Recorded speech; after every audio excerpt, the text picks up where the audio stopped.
Recording in progress. Oh, c'est ancien. C'est très joli. Hein? C'est pas grave. Espagnol. Mais enfin, vous allez retrouver. Ça vient des enfers. C'est très joli. Hein? C'est pas grave.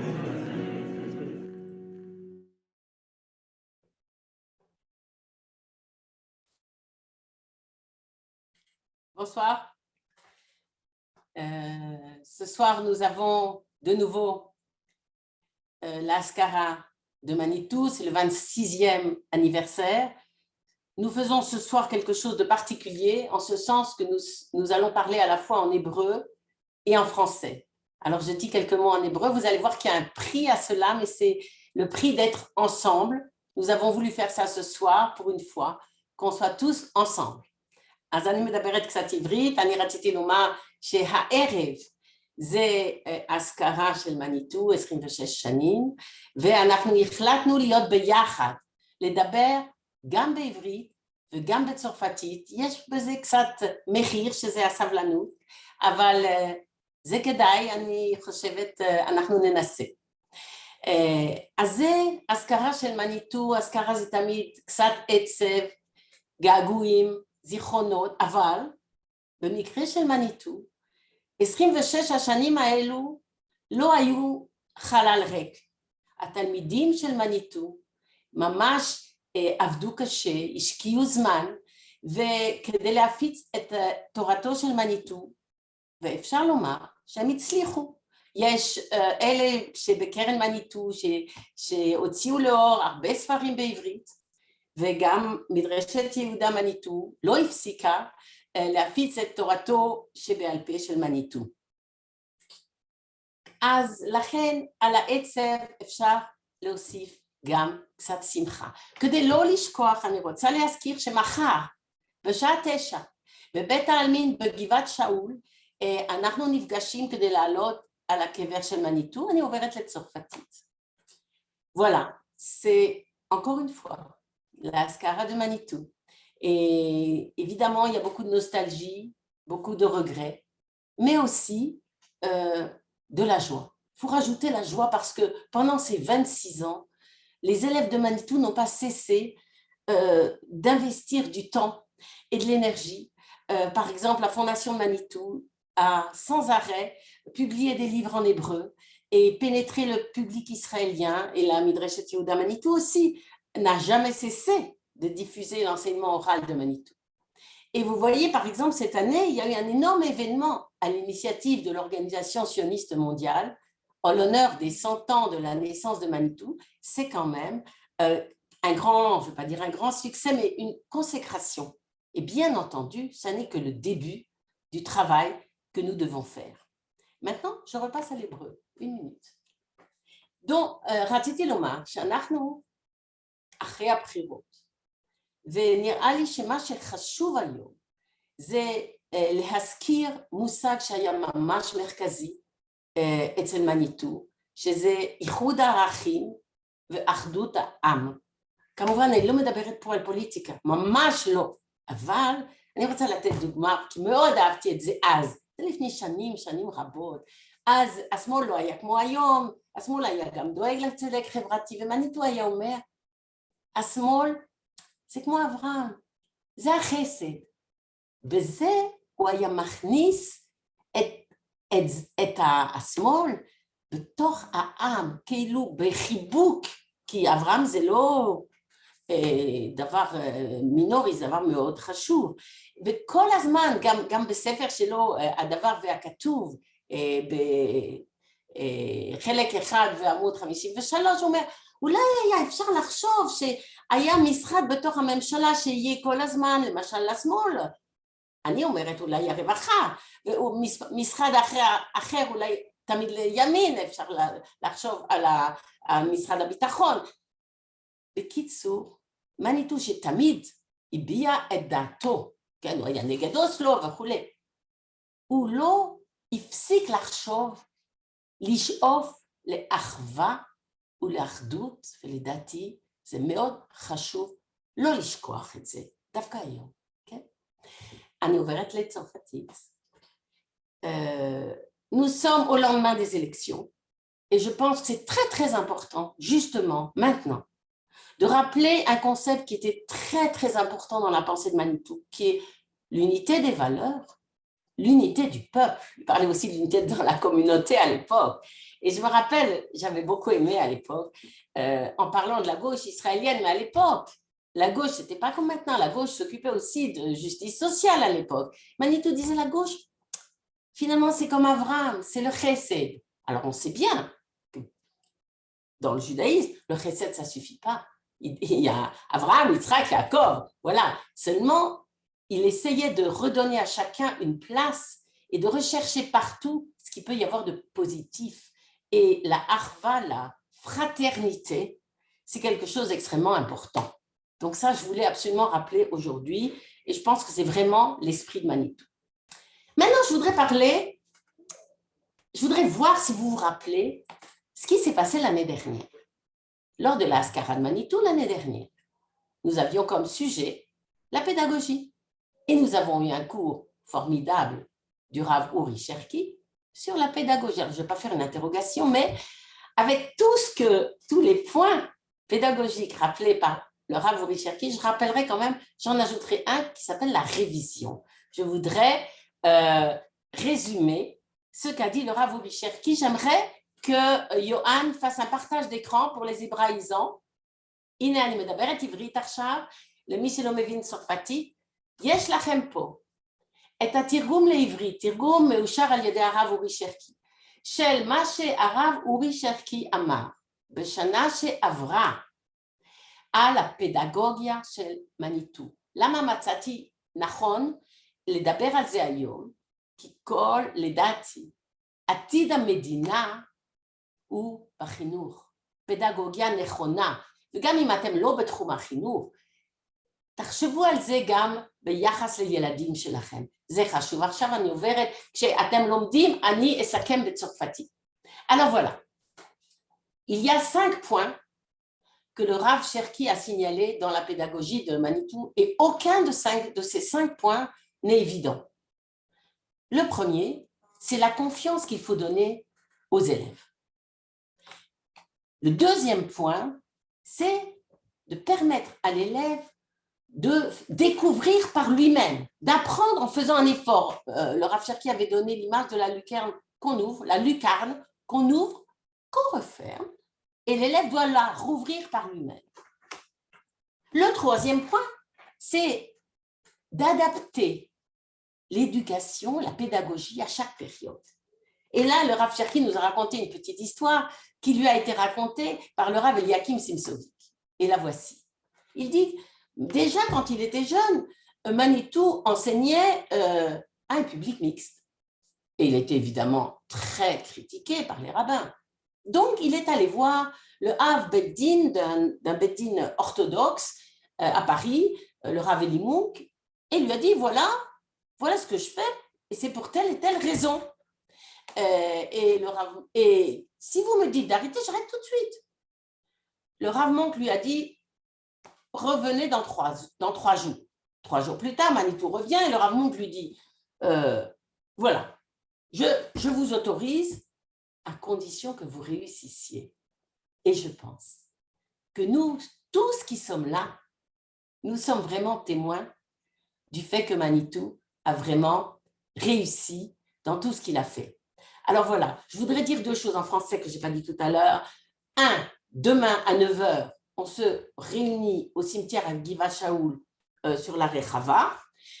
Deuxièmement, nous avons un grand événement le 9 novembre, c'est la guerre d'Algérie et les Juifs en présentiel. Vous êtes déjà très nombreux à vous être inscrits et donc venez encore ceux qui ne se sont pas inscrits. Et je vous souhaite de passer une bonne soirée. J'ai encore un mot à dire en hébreu. אני מניחה שאתם סיימתם לקרוא, אל תשכחו את זה, זה חשוב. רציתי גם לומר דבר כזה, אתם יודעים, זה לא סוד, שרוב השיעורים שלנו הם בשפה הצרפתית לעולים חדשים, אבל אנחנו כן מעוניינים להוסיף את השפה העברית ולפנות לציבורים נוספים. אז בבקשה, תתקשרו אלינו, תבואו לעזור לנו, ונעבוד וביחד נמשיך להפיץ עוד פעם, גם בעברית, את תורתו של מניטו. הנה, הרב מנחם אקרמן, בבקשה. תודה רבה. שלום, אז את צריכה גם לי... טוב, ככה זה בסדר. שלום לכולם, והתכבדתי להיות מי שמעביר את השיעור היום בלילה. האמת שבדרך כלל אנחנו מעבירים רק רבע שעה אחרי זה, בשעה 7. היום בערב אנחנו מקדימים טיפה, והשיעור יהיה בצרפתית, וביקשו ממני גם בסוף לסכם בעברית. Donc, je passe au français, et je veux dire donc que le cours d'aujourd'hui, ce soir, on m'a honoré, puisque chaque jeudi à 7 heures, on fait le shiur de Parashat Shavua dans la Midrashat Yehuda. Donc ce soir aussi, ce sera bien entendu les Ilun Nishmat Morenu et Rabbeinu. Je vais tout de suite ouvrir le screen, comme ça on pourra lire la Gdasha.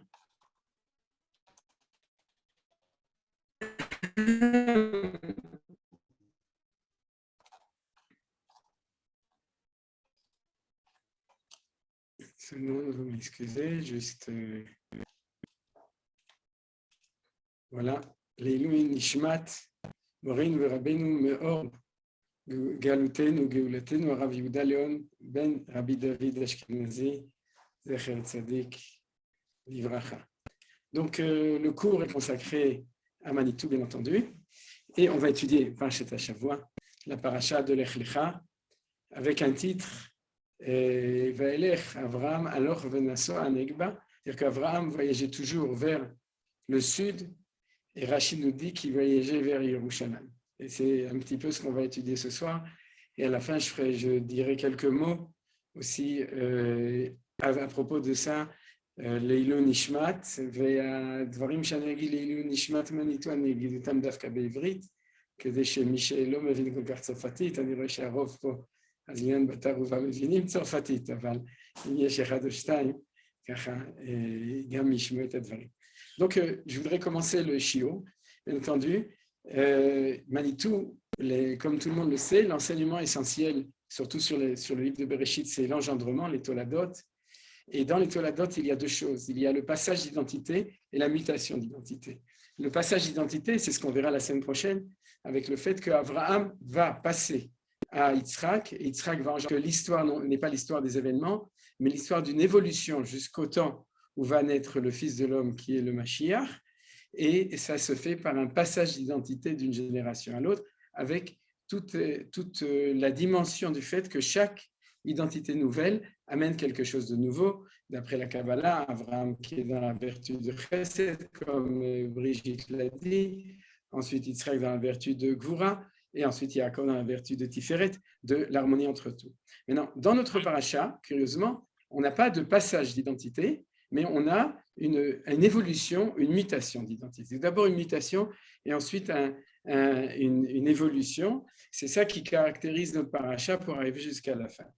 Alors tout d'abord, premièrement, Vayomer Adonai el Avram lech lecha me'artzecha u'milatecha u'mibet avicha el haaretz asher areka. On a ici une mutation. Pourquoi? Parce que, comme vous le savez, l'histoire d'Avraham avant n'est pratiquement pas racontée auparavant. Un tout petit peu, mais on ne va pas le lire et l'étudier. Vous le connaissez, c'est à la fin de la Parashat Noach, c'est l'histoire on nous raconte qu'Avraham est le fils de Terach, les frères d'Avraham, l'histoire, et puis son mariage avec Sarah, etc. Et le fait qu'ils sont partis de Canaan, Vayetzu lalechet arza Canaan, Vayevat Haran, et qu'ils sont arrivés jusqu'à Haran. J'ai effacé les psukim qui étaient avant. Donc c'est tout ce qui est avant. Mais ce qui s'est vraiment passé, l'évolution d'Avraham Avinu, sa découverte de Dieu en tant que Dieu unique, mais Dieu philosophique, c'est-à-dire que celui qui est le maître du monde entier, tout ça n'est raconté que par les Midrashim. Le début de l'histoire, c'est lorsque Akadosh Baruch Hu se révèle à Avraham par son vrai nom, Vayomer Hashem el Avraham, c'est là que ça commence, et il lui dit, si jamais vraiment c'est moi qui suis le Dieu, à ce moment-là, tu fais ton aliyah, lech lecha me'artzecha me'latecha, tu rentres à la maison. Donc, du coup, il y a la préhistoire, ce qui n'est pas raconté, et l'histoire, ce qui est raconté. Et ça, c'est non pas une évolution, mais c'est une véritable mutation. Je dirais, avant, Avraham Avinu avait découvert le Dieu suprême du monde, ce qu'on va rencontrer ultérieurement, le El Elyon, le Dieu supérieur, et qui s'appelle Elohim, c'est-à-dire le Dieu qui est celui qui unifie toutes à l'époque les divinités, plus tard les forces qui sont dans le monde, Baal Kol HaKochot Kulam, celui qui unifie tout, donc c'est celui que Avraham avait découvert. Et à ce moment-là, lorsqu'il le découvre, sans communiquer avec lui, alors Akadosh Baruch Hu, dans sa vertu de Shem Havaya, c'est-à-dire de son essence qui se révèle à l'homme et qui communique avec l'homme, se révèle à lui, et on peut supposer, je sais qu'il lui avait déjà parlé avant, mais la Torah a considéré comme verset essentiel pour dire qu'on passe donc de cette connaissance à cette connaissance, c'est-à-dire une connaissance, on pourrait dire intellectuelle d'Avraham, qui était le premier des croyants dans un monothéisme, on pourrait dire pratiquement philosophique, et puis après quand on passe à la révélation, alors la Torah a décidé de nous dire que le moment critique, c'est ce premier verset, mais c'est lorsque Hachem lui dit « Je suis Hachem, Shem Havaya », et donc conclusion, si tu veux me rencontrer, si tu veux me rencontrer, il faut que tu reviennes chez toi à la maison en Eretz Israël, et c'est là qu'on va se rendre. Oui. Je te coupe parce que ton réseau Internet, il n'est pas bon. Est-ce que tu peux vérifier sur quel réseau tu es branché? Oui, j'ai vérifié. Et je vais mettre. On t'entend assurer de temps en temps. Ouais. Donc je vais voir si j'arrive à faire mieux. Ouais, d'accord. Ok, c'est l'air. Je vais éventuellement passer à une autre en espérant que ce sera mieux. D'accord. Je continue pour l'instant jusqu'à ce qu'il apparaisse. Et à ce moment-là, je passerai à l'autre en espérant que tout se passera bien. Donc, je continue pour...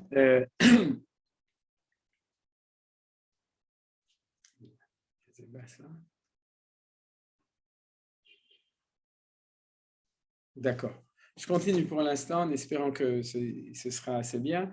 Et dès que je peux, je passe à quelque chose d'autre. Donc, comme je disais, on a ici une mutation d'identité. Et ensuite, dans notre paracha, et cette mutation d'identité, c'est celle que Manitou appelait le passage de juif à hébreu de notre temps. À l'époque, c'est ce qu'on appelle le passage de Av Aram, celui qui est lié avec une certaine identité araméenne, à Av Amon Goïm, à celui qui est lié à une identité universelle. Alors, donc, c'est cela qu'on a maintenant. Et c'est cela qu'on a ici à ce moment-là. C'est pour ça que ce qui est avant n'est pas raconté. Alors, ce qui est très important aussi, c'est les deux psukim qui viennent après. C'est-à-dire que lorsque la Torah nous raconte que Abraham devient Abraham hébreu, maintenant on va voir aujourd'hui que c'est un processus qui prend du temps, mais lorsque la Torah nous le raconte, elle nous annonce une très grande nouvelle, une très bonne nouvelle. C'est le passouk Bet et Gimel, le deuxième et le troisième passouk. C'est nous dit, lorsque tu vas arriver en Eretz Israël et que donc tu vas être lié avec cette nouvelle identité, d'être lié avec moi en tant que Shem Havaya, tu vas découvrir que sur toi va se réaliser ce qu'on appelle la bracha. Regardez, Ve'esra le goy gadol va'avarecha va'gadla shemecha ve'yebracha va'avarecha mevarechecha u'mekalecha or ve'nivrechu becha kol mishpechot ha'adam. Regardez le nombre de fois que le mot bracha apparaît dans ces psukim. Je traduis, lorsque tu es à Ur-Kasdim, tu es un juif de Ur-Kasdim et tu essayes d'avoir la bénédiction, mais sache que ce n'est pas grand-chose, c'est presque rien, ou ça peut être même pire, ça peut être même une malédiction, puisque Abraham a été jeté dans la fournaise ardente. Alors que lorsque tu vas arriver en Eretz Israël, non seulement tu fais ton aliyah, tu rentres à la maison, mais en plus, c'est à ce moment-là que ce qui s'appelle la bracha, donc l'influx qu'Akadosh Baruch Hu veut donner pour toi, pour ta descendance, pour le peuple juif et pour le monde entier, c'est à ce moment-là que ça va s'ouvrir. Lorsque tu rentres à la maison, tout d'un coup, alors la bracha arrive, ce qui est marqué dans ces deux psukim ici. Ce qui est important, c'est de voir qu'Abraham, en fin de compte, s'imaginait de manière, je dirais, je ne sais pas s'il s'imaginait, mais je traduis pour nous, il s'imaginait que dès qu'il a atterri à Ben Gurion, c'est-à-dire qu'il débarque en Eretz Israël, il va recevoir sa Teudat Zeut, sa carte d'identité Kroula, donc son passeport et sa carte d'identité, et que les promesses de Dieu vont se réaliser immédiatement. C'est-à-dire, Lech Lecha, c'est difficile, tu dois abandonner ta famille, ta patrie, etc., ce qui est marqué dans le premier verset, mais que dès que tu vas arriver, à ce moment-là, la Beracha, la bénédiction, l'influx, va se réaliser immédiatement. Et la paracha nous apprend que ce n'est pas du tout comme ça. C'est-à-dire, pourquoi ce n'est pas du tout comme ça? C'est que ça prend le temps. Et le temps, c'est on pourrait dire, jusqu'à la fin de la paracha. C'est-à-dire qu'à la fin de la paracha, en fin de compte, Abraham va découvrir que cette bracha, par exemple, la bénédiction du fait de pouvoir avoir un enfant, ne va se réaliser qu'au dernier, dans les derniers versets de la paracha. Alors, cette chose-là, et même d'après le Baal HaTurim, Akadosh Hu lui avait dit, mais il lui avait dit d'après le Baal HaTurim en Gematria. J'imagine qu'Avraham Avinu connaissait les Gematriot, mais quand même, c'est moins facile à comprendre. Si on prend la valeur numérique de l'Ech Lecha, ça fait 50 et encore 50, ça fait 100. C'est-à-dire qu'il lui a dit le Baal HaTurim, sache que lorsque tu vas vers Eretz Israël, tout ce que je te promets, ça va se réaliser, mais il faut que tu attendes d'avoir 100 ans. Il avait 75 ans, ça veut dire que son statut de Olé Hadash, comme tu as dit, Brigitte, qu'on parle en France à cause des Olim Hadashim, j'ai un petit peu rigolé, parce que quand je vois les gens qui sont ici, ils sont Olim Hadashim depuis 50 ans en moyenne, donc et ça fait longtemps qu'ils sont Toshav Keva, qu'ils sont déjà en Israël, mais c'est ce que Hachem a dit à Abraham. Tu vas rester Olé Hadash pendant 25 ans, et à ce moment-là, tu verras que ce que je t'ai promis. Alors, 25 ans de point d'interrogation, 25 ans d'épreuve, 25 ans de la paracha, avec toutes les histoires qui sont racontées, la famine, la descente en Égypte, la prise de Sarah en otage par le pharaon, ensuite, dans le retour, l'histoire de la séparation avec Lot à cause de cette dispute, et puis ensuite encore la guerre des 4 rois contre les 5 rois, et puis ensuite l'histoire très difficile avec Ishmaël, la naissance d'Ishmaël, et en fin de compte, uniquement après tout cela, on aura en fin de compte, après ces 25 ans d'épreuve, alors on va voir que cette promesse du début du Passou va se réaliser à la fin. Alors, à part l'allusion du Baal HaTurim avec la valeur numérique de l'Ech Lecha, il y a quelque chose qui va un petit peu après ça, c'est le mot Hareka. Pourquoi le mot Hareka? Et là, je cite vraiment Manitou dans Kimitzion, dans le deuxième Mahamar de Kimitzion, page 55-56, où en fin de compte, il nous dit qu'il amène le Midrash Rabbah, sur ce verset, référence, je ne voudrais pas vous le Midrash Rabbah 55, allez à 7, qui dit sur ce verset Lech Lecha, il y a marqué 2 fois Lech Lecha, une fois ici, et la deuxième fois Velech Lecha el Eretz Amoria, va pour toi vers le pays d'Avraham Avinu, puisque l'histoire d'Avraham et de Sarah, c'est ces 2 parachites-là. Et lorsqu'il lui dit, c'est le moment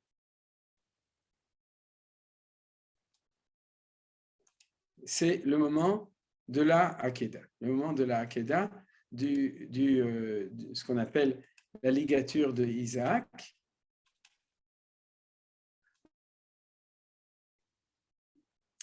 C'est donc, mais juste maintenant je peux pas marcher sur une coup d'information. Si vous m'entendez, je continue donc. Vous m'entendez très bien. Donc, c'est à ce moment-là que va être ce deuxième Lech Lecha. Et c'est sous-entendu, d'après l'explication de Manitou, que le processus du Lech Lecha va être celui qui va arriver jusqu'à le mont Moria. Et c'est ça qu'on va étudier un tout petit peu plus aujourd'hui. Alors, entre-temps, comment on appelle ce temps-là, ce temps depuis le moment où Avraham Avinu prend conscience du fait qu'il est hébreu, jusqu'au moment où, donc à Ur-Kasdim, et qu'à cause de ça, il se fait jeter dans la fournaise ardente par Nimrod, parce que Nimrod est en concurrence avec lui sur, en fin de compte, le message de l'universel humain, Nimrod a un certain message qui s'appelle la tour de Babel. Et puis Abraham a ce message, le message de Hachem Echad, de Dieu qui est un. Entre ce moment et le moment où, en fin de compte, on va arriver pour nous à la fin de la paracha, alors on a quelque chose dans cette épreuve générale, quelque chose de spécial qui s'appelle la stérilité.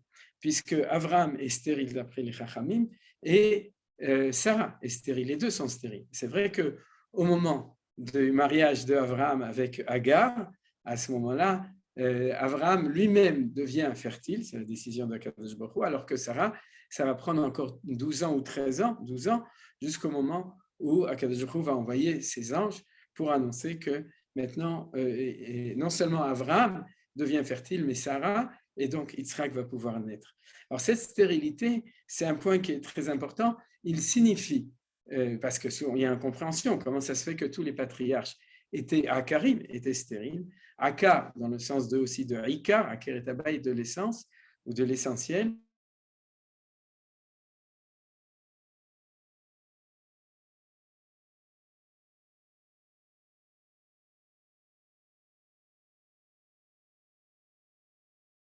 Pour maintenant on s'occupe d'Abraham et de Sarah, et puis aussi de sélection d'identité, puisqu'il va y avoir certaines identités qui vont être écartées, comme dans le paracha celle de Lot. À ce moment-là, mais aujourd'hui je ne vais pas du tout parler de ça, Manitou en parle dans le cours, dans un de ses cours, celui qui est enregistré et transmis, qui vous est envoyé. Mais il y a aussi, on pourrait dire, le côté positif, c'est-à-dire de progrès d'identité. Et tant qu'on n'est pas arrivé à ce niveau, alors il ne peut pas y avoir d'engendrement. Et Abraham et Sarah ne le comprennent pas. Non seulement ils ne le comprennent pas, mais comme disait Manitou, ils pensent qu'ils sont stériles parce qu'ils sont la dernière station d'une histoire qui est arrivée en fin de parcours. C'est-à-dire qu'il y a une espèce au contraire, d'une fermeture de l'histoire. Ils pensent qu'ils sont les derniers et c'est pour ça qu'ils sont stériles. Ils ne comprennent pas que ce n'est pas du tout comme ça. Ce n'est pas qu'ils sont les derniers d'une histoire d'avant, ils sont les premiers d'une nouvelle histoire. Et lorsqu'ils le comprennent, ils finissent par le comprendre, alors ils comprennent. Et c'est quelque chose de très important aussi dans l'histoire de chacun. Souvent, lorsque certaines portes sont fermées et lorsqu'on voit que les choses ne se débloquent pas, ce n'est pas forcément parce qu'il y a phase terminale, Dieu nous en préserve, mais au contraire, c'est parce qu'il y a un projet et tant qu'on n'est pas arrivé au niveau, à ce moment-là, il faut avancer, c'est ce qu'on appelle les épreuves, puisqu'en hébreu, les épreuves nisayon, nes leitnoses, c'est pour s'élever et s'élever, s'élever. Et lorsque Abraham et Sarah vont arriver en fin de compte à la fin de la paracha, c'est-à-dire qu'ils vont passer toutes ces épreuves, tous ces nisyonotes, comme j'ai dit, d'élévation, à ce moment-là, la stérilité va pouvoir disparaître et la tolada, l'enfantement, va apparaître. Alors ça, c'est l'enseignement de notre paracha. Tous ces passages-là, c'est exactement de cela qu'on parle. Et quand, et donc c'est ce qu'on a dit au début, la bracha du début de la paracha, la promesse du début de la paracha, de ces 3 premiers versets, vas-y, lech lecha, et à ce moment-là, la bracha va arriver. Abraham, dans son interrogation, même son cri, ve'en li lo natata li zera. Lorsque Abraham parle avec Akadosh Baruch Hu, il dit, et à moi, tu ne m'as pas donné d'enfant. Avant que naisse Ishmaël, et bien entendu ensuite que naisse Yitzhak, ce point d'interrogation, et Hachem ne lui donne pas une réponse immédiate, parce qu'il sait qu'il faut cette tension-là, cette tension d'épreuve, pour permettre à Abraham et à Sarah, bien entendu, de s'élever, c'est la difficulté du tzaddik qui doit arriver à la perfection de sa valeur. Pour Abraham et pour Sarah, on connaît, Abraham, c'est ce chesed et Sarah qui l'accompagnent. Et lorsqu'il va arriver à ce niveau, à ce moment-là, les vannes, la porte de la bracha, celle qui est marquée ici dans le verset 2 et le verset 3, ils vont s'ouvrir. Et ça, c'est la lecture de toute la paracha qui est importante. Alors, puisque le temps est court, et à Zman Katsar va Melacha Meruba, et il y a beaucoup à dire et beaucoup à faire, donc je vais me focaliser sur un des passages de la paracha, un qu'on n'étudie pas tellement souvent. Bien entendu, les années précédentes, j'avais étudié autre chose, et cette année, on va étudier le passage qui est le chapitre 14. Vous voyez, chapitre 14 de la paracha, qui est celui de la guerre mondiale entre ces 4 rois qui vont venir de la civilisation de Ur-Kasdim, c'est-à-dire ceux qui vont venir de là d'où Abraham s'était enfui ou était parti, celle de Ur-Kasdim, et avec les rois de Canaan, les Cananéens, qui va se terminer avec une guerre contre les 5 rois de la région de Sodome et Gomorrhe, là où habite Abraham, et ensuite la rencontre avec Malki-Tzedek Melech Shalem, Malki-Tzedek, le roi de Shalem, de Salem en français, c'est-à-dire Malki-Tzedek Melech Shalem. Et ce passage-là, c'est celui qu'on va étudier aujourd'hui pour se focaliser dans toute cette paracha sur un des chapitres, un des événements importants, et on va voir un petit peu ce que ce passage-là spécifiquement signifie. Mais auparavant, je voudrais dire que les choses, justement pour reprendre le verset qui était en titre, Vaelech Avram aloch venasua negba. Alors si vous me permettez, je vais le reprendre. Vaïssa Avram aloch venasua negba, c'est dans le premier chapitre de la paracha, et Rashi nous dit allant en se déplaçant par étapes, séjournant ici un mois ou plus, puis repartant et allant planter sa tente ailleurs, et toutes ces étapes le conduisaient vers le sud. Anegba, c'est le sud, afin de le rapprocher du sud d'Eretz Israël et donc de Jérusalem, qui se trouvera un jour dans le territoire de Juda, lequel recevra sa part dans le sud d'Eretz Israël. Il se dirigeait ainsi vers le mont Moria, qui est dans son territoire Bereshit Rabbah. C'est-à-dire que Manitou nous disait comme disait Rabbi Nachman. Rabbi Nachman disait le Kol Makom Shani Olech, Ani Olech l'Eretz Israël. Chaque endroit où je vais toujours vers Eretz Israël. Et puisque Avram, lui, contrairement à Rabbi Nachman, avait déjà fait son aliyah, alors il aurait pu paraphraser en disant le Kol Makom Shani Olech, Ani Olech l'Yerushalayim ou l'Hara Moria. C'est-à-dire à chaque endroit où je vais toujours vers Jérusalem et le mont Moria. Alors on va voir comment est-ce que Avram fait ça en quelques minutes. D'abord, on le voit dans un verset important qui est celui-là. Lorsqu'il parle avec Lot et qu'il va se séparer de Lot, il propose donc à Lot de se séparer de lui. Vayomer Avram et Lot, al natei meriva beni uvenecha. C'est pas la peine qu'il y ait une dispute entre toi et moi, c'est dommage. Uven roai uven roecha, entre les bergers de l'un et de l'autre. Kaneshim achim anachnu, nous sommes des frères. Et ça, Avram ne va jamais renoncer à cette fraternité. Allo kol haaretz lefanecha, donc il appelle au téléphone, il lui dit allo. Kol haaretz lefanecha iparedna me'alai, séparons-nous l'un de l'autre. Ima smol ve'mina ve'ima yamin ve'esmila. Vous voyez, c'est le projet politique d'Avraham Avinu. Si toi tu es à gauche, je passe à droite, et si tu es à droite, je passe à gauche. Alors, en fin de compte, ça c'est une proposition assez intéressante. C'est-à-dire qu'il lui dit nous sommes frères, mais on n'arrive pas à s'entendre ensemble. Donc la meilleure solution, c'est de se séparer l'un de l'autre, et c'est ce que dit Manitou. C'est le seul endroit pratiquement, ou peut-être dans le livre de Bereshit, on nous explique que quand il y a séparation d'identité, Bérour, c'est-à-dire tri d'identité qui va arriver aussi avec Ishmaël et avec Esav en fin de compte, ça s'appelle une séparation. Mais là, une séparation tout à fait spéciale avec Lot, puisqu'il maintient le fait qu'il est frère et il va continuer Abraham dans cette séparation. Ce n'est pas une séparation de divorce, c'est une séparation où Abraham va continuer à s'occuper et à s'inquiéter de Lot, mais il faut que chacun suive son chemin de manière différente.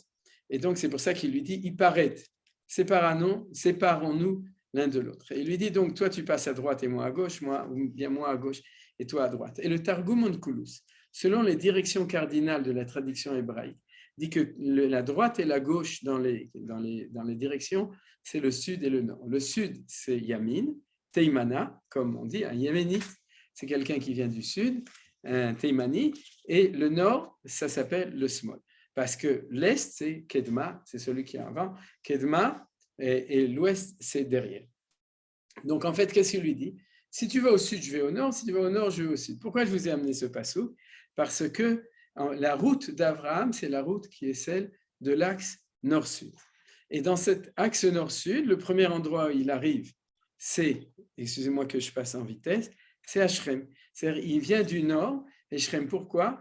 La première chose, il se dirige toujours à Negba, vers le sud. La première station Shrem, c'est là où les enfants d'Israël rentrent en Israël. Donc, c'est là où Abraham, d'après le commentaire de Rashi, va rentrer en Israël pour faire la même chose que les enfants d'Israël à ce moment-là, l'alliance de l'entrée, Ar-Grizim et Ar-Eval.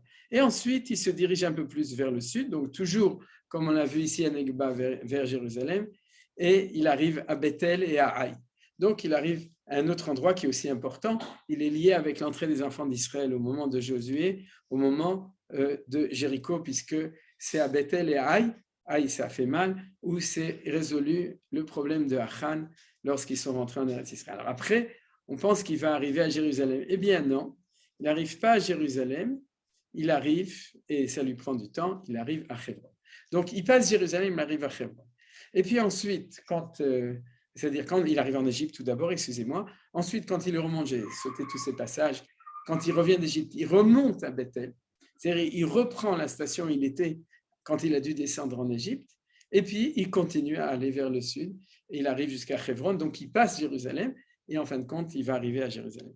Et cette arrivée à Jérusalem, donc ça va être l'apothéose, on pourrait dire, de tout ça, et c'est ça qu'on va voir aujourd'hui dans notre étude. C'est-à-dire que ce qu'on comprend, c'est qu'il y a des stations qui nous montrent au niveau géographique le progrès du projet d'Avraham Avinu. Ce dont on a parlé dans l'introduction, du fait qu'Avraham Avinu passe des étapes, alors ce qui est très beau, parce que justement, les étapes spirituelles en Israël, elles ont une attache matérielle géographique. Alors comme je vous ai dit, c'est cet axe-là, l'axe nord-sud que parcourt Avraham Avinu, comme on a vu, comme disait Rashi, chaque fois il plantait sa tente une fois là, une fois là, mais ce n'est pas qu'il plantait sa tente n'importe où. Chaque fois qu'Avraham plante sa tente quelque part, il sait qu'à cet endroit-là, il a un projet à réaliser.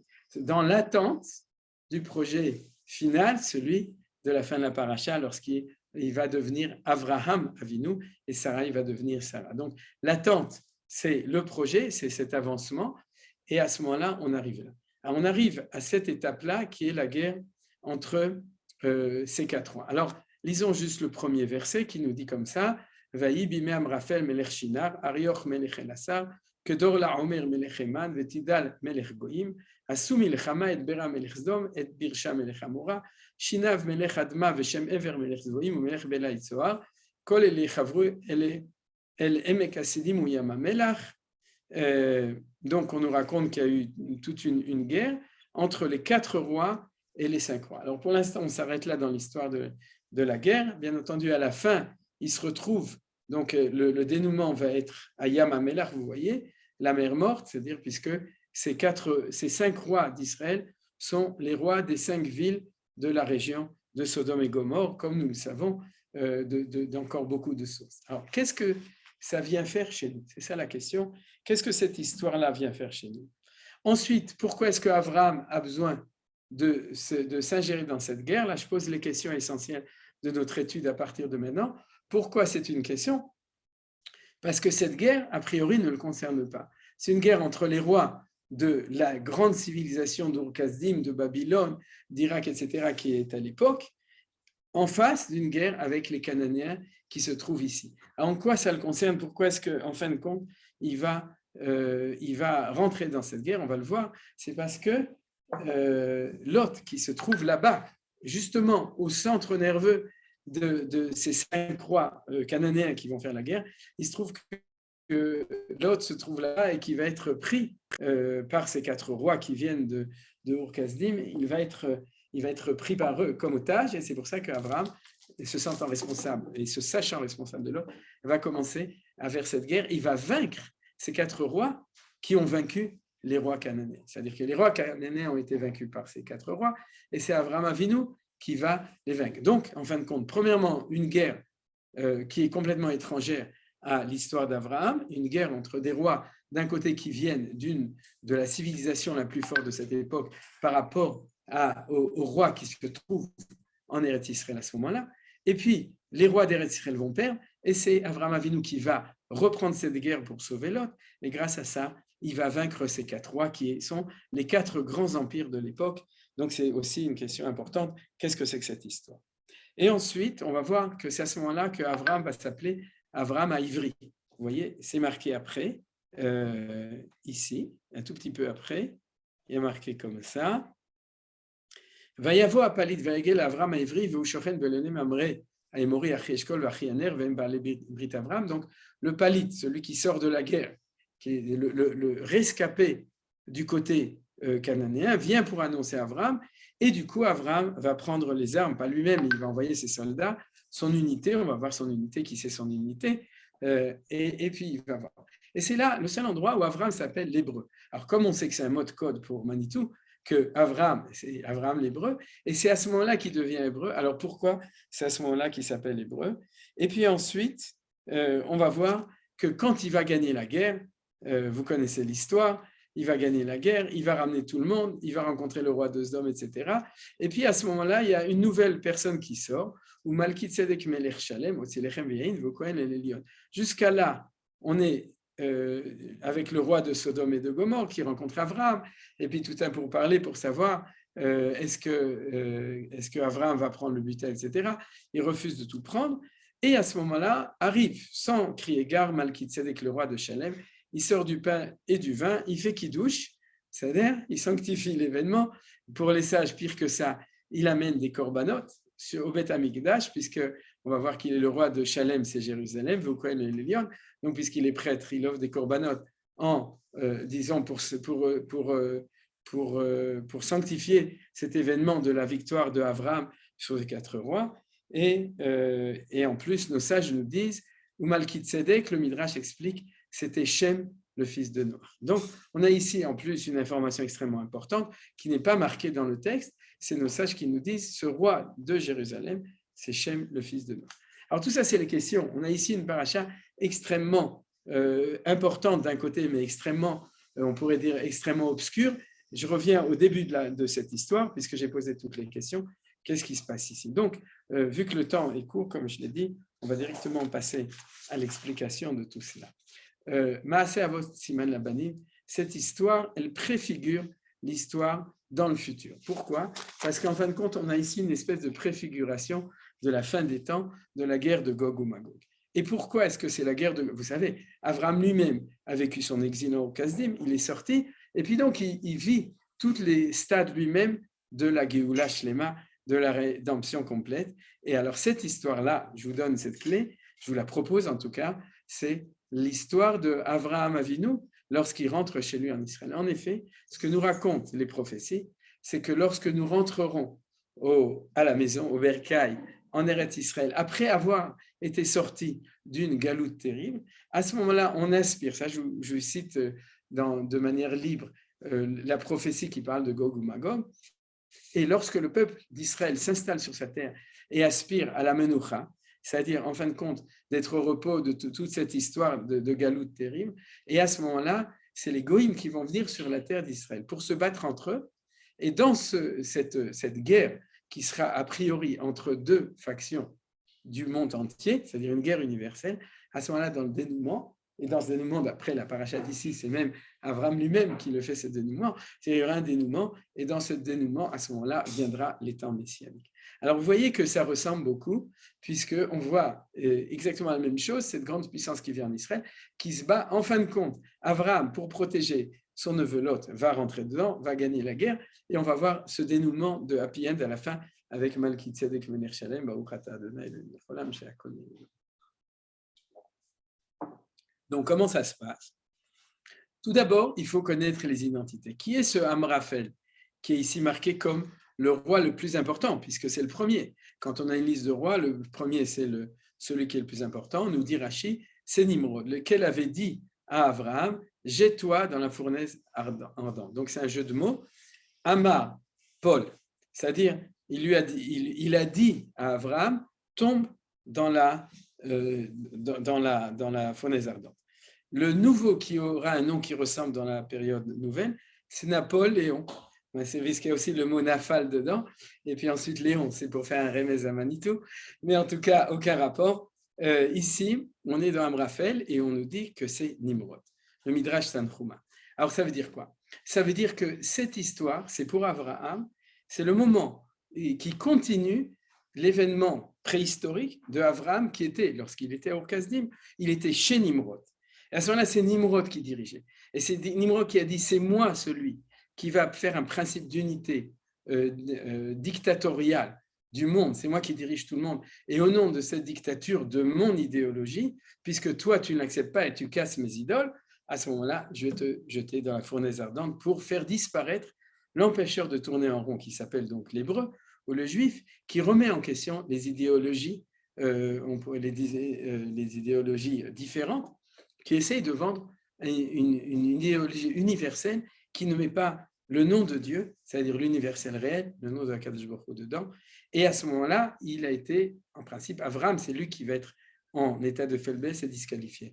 Bien entendu, Abraham, par miracle, est sauvé, s'enfuit, revient à la maison, et c'est à ce moment-là une nouvelle discussion. C'est-à-dire, ce n'est pas la même. C'est celle où Abraham affirme haut et fort son idéologie, et c'est celui, Nimrod, qui avait essayé à l'époque de l'éliminer, qui va venir en Israël pour de nouveau faire ça. Alors, c'est l'histoire, justement, comme vous savez, au moment de la Géoula, de Gog ou Magog, de nouveau. C'est-à-dire qu'on rentre à la maison, on n'a plus peur, on l'affirme, la preuve des élections, on n'a plus peur d'affirmer notre identité, la réussite aux élections. Et à ce moment-là, l'universel humain, qui pendant 2000 ans avait essayé de nous éliminer quand on était chez lui, va réessayer d'une manière différente, mais à ce moment-là, c'est nous qui sommes en position de force, et lui, Nimrod, est déjà plus en position de force. Pourquoi ? Parce qu'il a besoin encore de 3 autres rois pour faire une coalition, alors qu'il était le chef suprême, le seul, comme vous le savez, à ce moment-là, au moment de la tour de Babel. Maintenant, c'est déjà fini. Mais il est déjà, c'est le dernier des Mohicans, si vous voulez, c'est-à-dire il est encore là, et il arrive à ce moment-là. Alors donc, ils font cette guerre, et on va un petit peu passer toutes ces choses-là, mais on voit bien donc du coup qu'il y a ici quelque chose qui est la suite de la tour de Babel. Vous comprenez cet événement-là? C'est-à-dire on a le même héros qui est déjà beaucoup plus faible puisqu'il a besoin d'encore 3 rois, qui va venir en Israël, au début a priori pour faire la guerre contre les Cananéens et en fin de compte a posteriori pour faire la guerre contre Avraham Avinu justement. Et cette guerre-là, c'est une guerre énorme, je le dis en mâche en 2 mots, parce que dans cette guerre, quand il arrive, ils vont arriver à Sdom, ils vont arriver à En-Gedi, mais en passant, ils vont chambouler la géopolitique de l'histoire. Pourquoi ? Donc, c'est lorsque Avraham Avinu a 75 ans qu'arrive cet événement-là, juste quand il fait son aliyah, d'après les calculs du Seder Olam, imaginez-vous, il vient de faire son aliyah, en plus il a dû redescendre en Égypte avec toute cette histoire, il revient en Israël et à ce moment-là, il y a cette énorme guerre. La preuve, c'est que Vayako et Arephaim, Bashtorot Karnaim, et Azuzim, Baav et Taïmaim, et Shavekir Yataim, et Achori, Baaram Seir, Adel Paran, Asher Lamidba. Or, toutes ces populations-là, les Rephaim, les Uzim, les Emim et les Chori, on verra dans la paracha de Dvarim, pour ceux qui voudront voir le texte, je vous l'enverrai après, on n'a pas le temps de le voir, je l'ai mis entre parenthèses la référence dans le livre de Dvarim, chapitre 2, que c'est toutes ces populations qui vont être anéanties à ce moment-là, et grâce à cela, c'est le royaume de Esav et de Ammon et de Moab et de Og et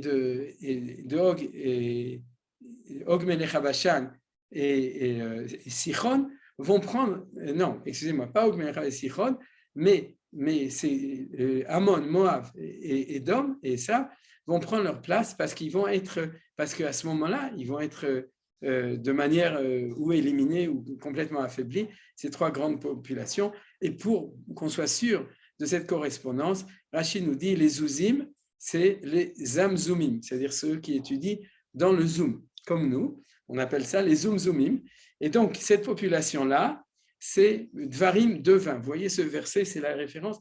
Rachid nous dit, fais bien attention à la correspondance entre cette histoire dans Devarim, qui va nous raconter cette histoire, et ce qui se passe maintenant. Donc, une guerre absolument incroyable, extrêmement grave, puisqu'elle va changer la carte géopolitique de l'époque. Donc, tout ça, c'est les références qu'on arrête. Et ensuite, ils arrivent donc, Vayashu, Vayavo Alen Mishpat Ikadesh, Vayakuet Kolze Amaleki, vous voyez, Vegam et Taimori Hashem, Bechatsetson Tamar, Chatsetson Tamar, c'est En-Gedi, comme nous le dit Rachid. Donc, on arrive dans la région, on se concentre dans cette région-là, et à ce moment-là, qu'est-ce qui va se passer? Ils vont vaincre tous ces rois. Or, qu'est-ce qui se passe?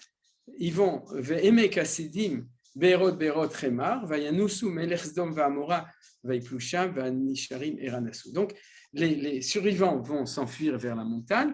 Vous la connaissez, c'est la montagne du côté du Jourdain ou du côté du désert de Judée. Mais il y en a 2 qui ne vont pas survivre à vraiment ça.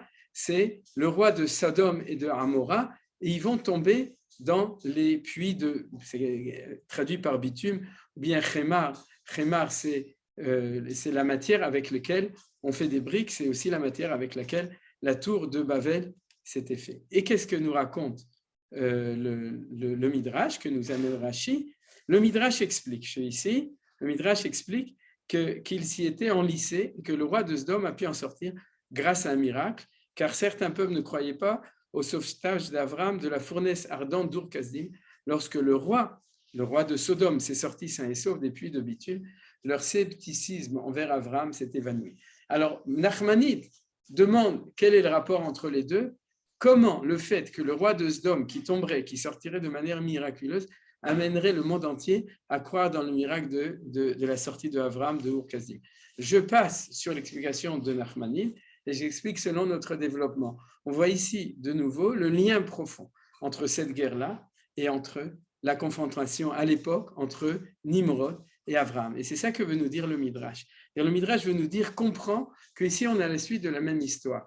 Et cette histoire qui n'avait pas été perçue réellement, c'est-à-dire que Avram, déjà à ce moment-là, en fin de compte, en étant sorti de Kasdim, de la fournaise ardente, ça prouvait que Nimrod avait déjà perdu à ce moment-là la guerre. C'était où le conflit avec Avram avait gagné. Mais on ne le savait pas. C'était en préhistoire de l'histoire. Et c'est dans ce dénouement qu'on voit ici que tout d'un coup, comme le dit Rashi, le monde va en fin de compte comprendre la solution du conflit entre l'équation Nimrod et l'équation Avram Avinu. Alors on va continuer tout ça et on nous raconte donc Vayavo à Palit, Vayagel l'Avram à Ivri, Veu shochen belonim amre mori, Echishkol vachi aner, Vem bale Avram.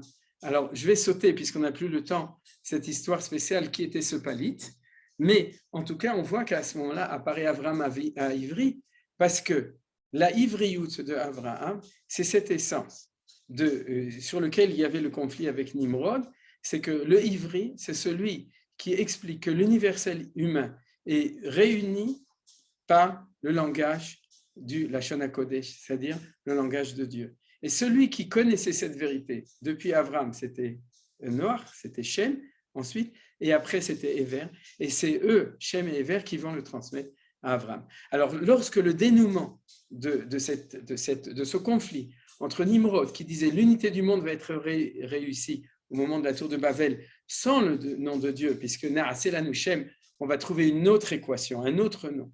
Et lorsque l'échec de cette chose-là va être réalisé, mais Ever va maintenir le nom de cette unité universelle, qui est celle de la Torah, de Dieu, mais en clandestinité, et c'est Avraham en montant en Israël, en devenant Avraham avec un E, et ici on est dans une des stations essentielles, que va se révéler cette chose-là. Le nom de Dieu qui était en clandestinité dans le monde, qui n'existait que dans le ciel, va descendre sur terre grâce à Avraham Avinu. Et au moment où ça arrive, donc il vainque Nimrod avec ses acolytes, à ce moment-là, Avraham s'appelle Avraham à Ivri. Vous avez compris? Là, j'ai donné la réponse à cette question. Et donc, qu'est-ce qu'il va faire? Il va envoyer son armée pour vaincre ces 4 rois et il va réussir. Vaishma Avram kinishbachi, ve'arek et chanicha ve'lide beito shmonasa ushlosh meot ve'irdof addan.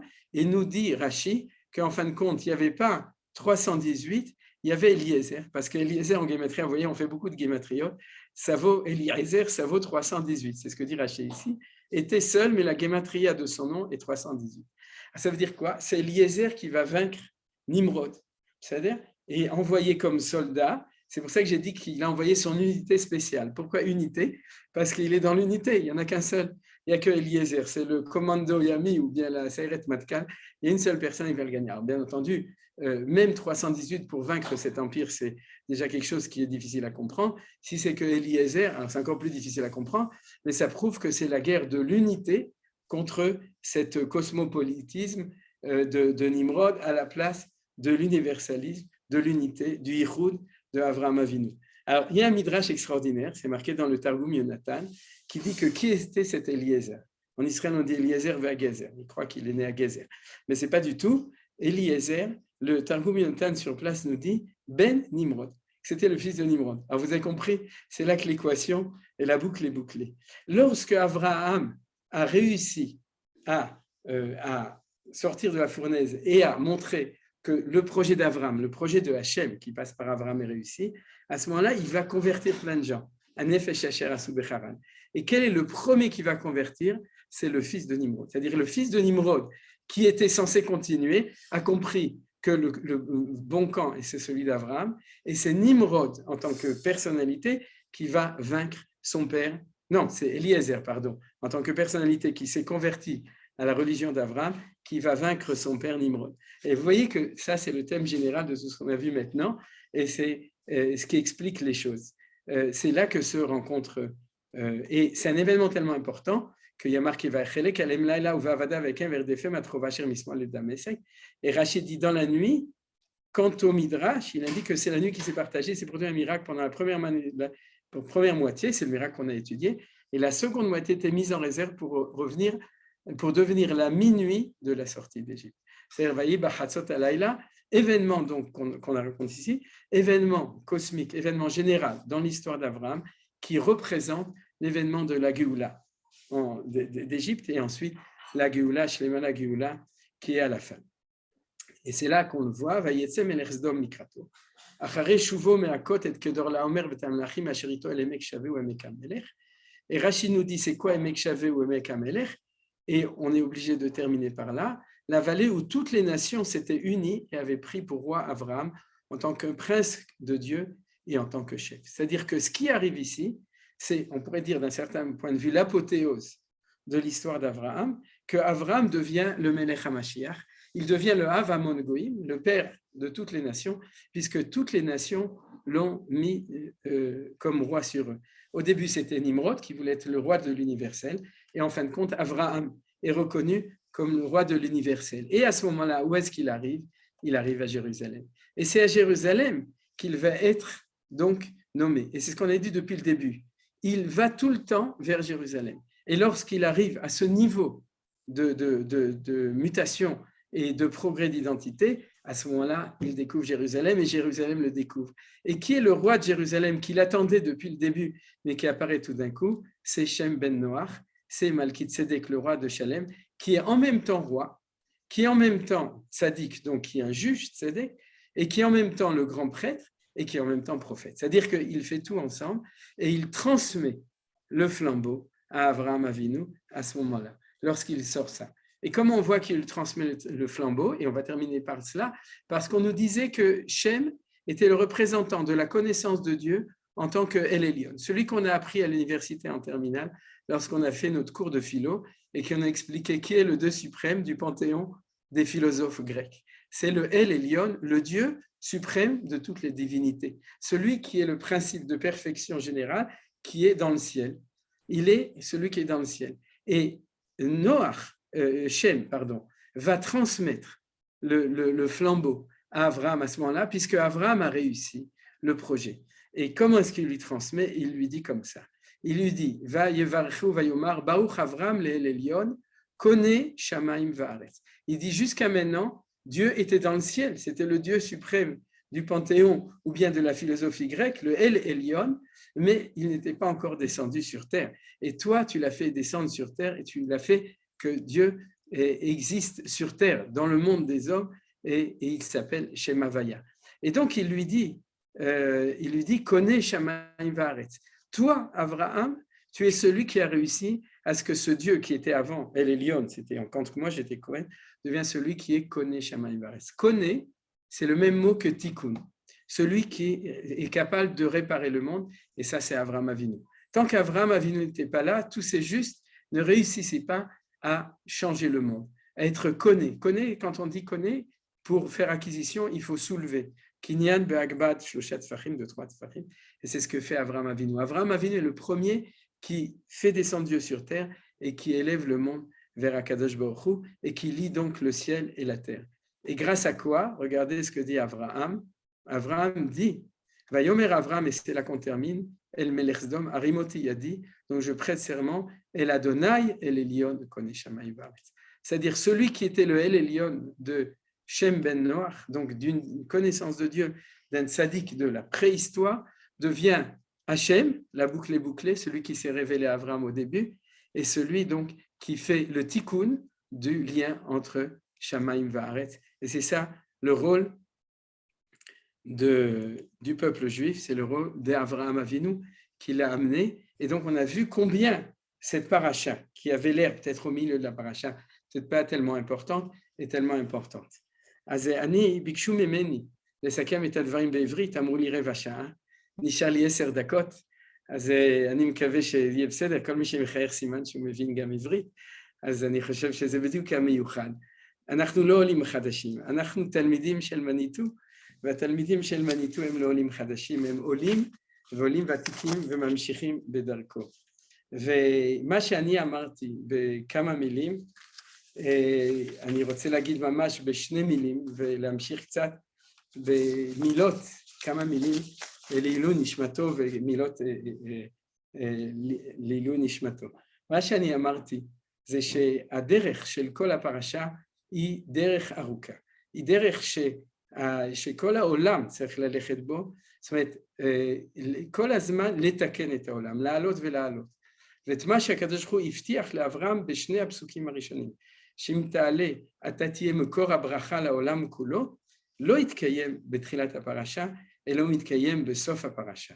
כשאברהם הוא בן 99 ושרה בת 89, או נגיד 90 ו100 שנה, אחרי עבודה של ניסיונות ושל התעלות לאט לאט, ובדבר הזה אז אנחנו יכולים לקרוא ולהבין את כל הפרשה ואת כל מה שמניטו מסביר לנו על העניין של התולדות, של ההתקדמות של הדברים. עכשיו, המילה אולי שיכולה לתמצת את כל הדברים האלה, זה אל הארץ אשר ארכה. כי מה זה ארכה? אז אני אקרא ממש בצרפתית ואני אתרגם את ההסבר של מניטו. מה זה ארכה? Le pays que je t'indiquerai, cela signifierait à peu près ceci. Va et si tu arrives là où je t'attends, je me révélerai à toi. כלומר, אני מחכה לך כדי להתגלות למקום שאתה מסוגל לראות אותו, לצפות בו, לחזות אותו. אברהם היה חוזה, הוא לא רק ראה, אלא הוא היה חוזה, והקדוש ברוך הוא אמר לו, אני אראה אותך כשאתה תגיע למקום שאתה רואה אותי. ומה ההבדל בין רואה לבין חוזה? ההבדל בין רואה וחוזה הוא שחוזה זה מי שרואה למרחוק. בצרפתית, un visionnaire. La vision זה מי שרואה למרחוק. אנחנו, חז"ל לימדו אותנו שהקדוש ברוך הוא התגלה לאברהם אבינו בשם של אל שדי, ושמי השם לא נודעתי להם. והם גם אמרו שמשה רבינו לא היה מסוגל למה שהאבות היו מסוגלים. מה האבות היו מסוגלים? לא לערער אחר המידות של הקדוש ברוך הוא, כשהם ראו שהשם מבטיח, והם עדיין לא רואים את הדברים. בדיוק הניסיונות של כל הפרשה שאנחנו רואים אצל אברהם אבינו. הקדוש ברוך הוא מבטיח והוא לא מקיים, והאבות ממשיכים להאמין. אבל אנחנו בדרך כלל רגילים לתפוס אולי את האמונה הזאת כאמונה תמימה. זה לא עובד, אבל אנחנו ממשיכים ומאמינים, מאמינים בני מאמינים. אפשר להסביר את זה בצורה לגמרי אחרת. שאברהם אבינו הוא היה גדול החוזים. ומה הכוונה? כשאתה עוד לא רואה במציאות, אתה רואה שבסוף זה יגיע. כלומר, אתה כן רואה, אבל אתה רואה מעבר, שם של עבר. אתה עברי. ומה זה להיות עברי? זה לראות מעבר למציאות את מה שהשם הבטיח. לא להגיד, אני לא רואה כלום, השם הבטיח, אז אני ממתין בסבלנות, אלא להיות מסוגל לראות מעבר למציאות. פעם היה באמת רבי חסידי, שאמר, שאל, מה ההבדל בין הרבי השני שהיה קטן, ואני לא מספר את כל הסיפור. הוא אמר, הוא ראה עד לשערה, שערה לטמפט, ואני ראיתי מעבר לשערה, מה שיבוא אחרי השערה. וזה באמת הסוד של הראייה של האבות, של אברהם אבינו, שהוא רואה מעבר לדברים האלה. זה המידה של האבות בבחינת הגילוי של אלוקי אברהם, אלוקי יצחק, אלוקי יעקב, של שם אל שדי. וזה מה שאמר הקדוש ברוך הוא לאברהם, אל הארץ אשר הרקע, מה זה? הרקע, pas eureka en français, כן? הרקע זה נתראה כשאנחנו ניפגש לא עכשיו, כשאנחנו ניפגש אצל מלכי צדק בירושלים. אנחנו נתראה כשאתה תקבל את השם של אברהם ואתה תזכה לזרע יצחק. ואנחנו נתראה בעקדה, כאשר בעקדה כתוב שאז הר המוריה נקרא כי בהר השם יראה, ואז ירושלים והר המוריה נקרא ירושלים, מלשון יראה בירושלים.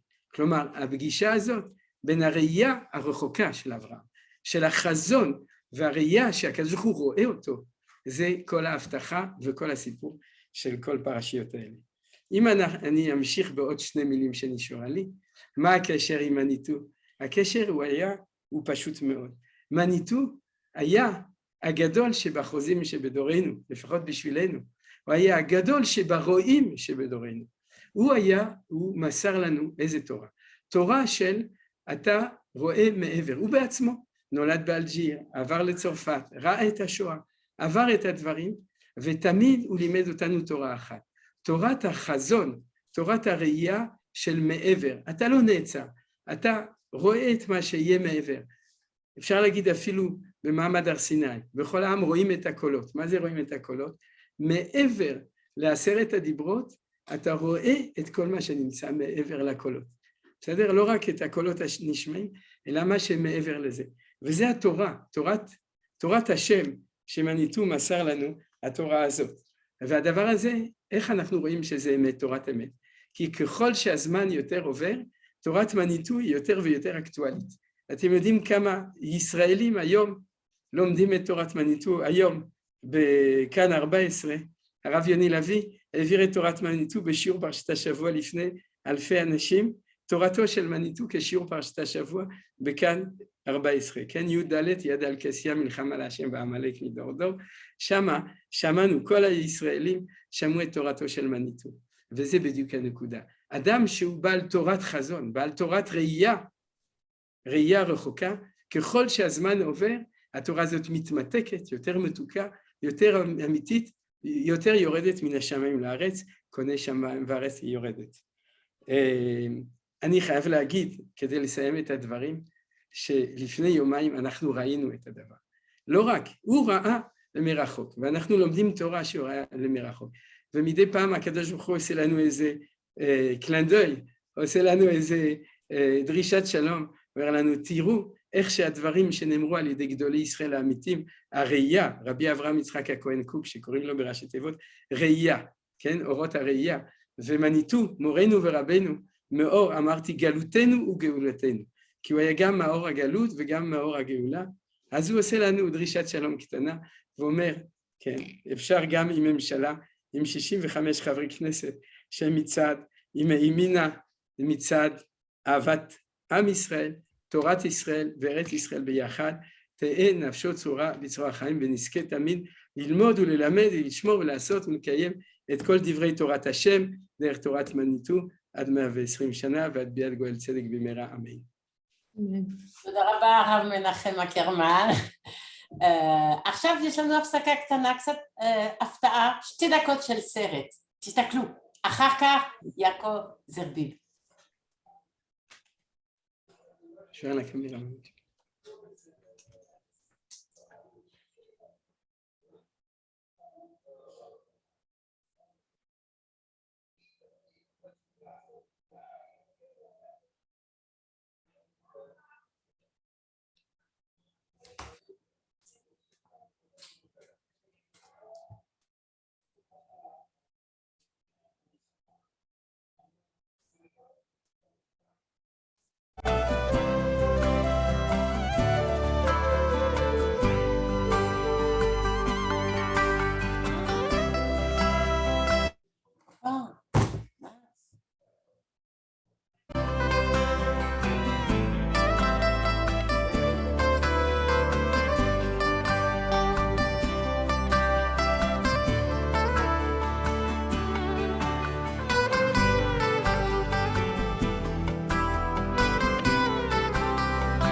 Ok, donc maintenant, je donne la parole à Yaakov Zerbib qui va nous parler de pourquoi il enseigne Manitou.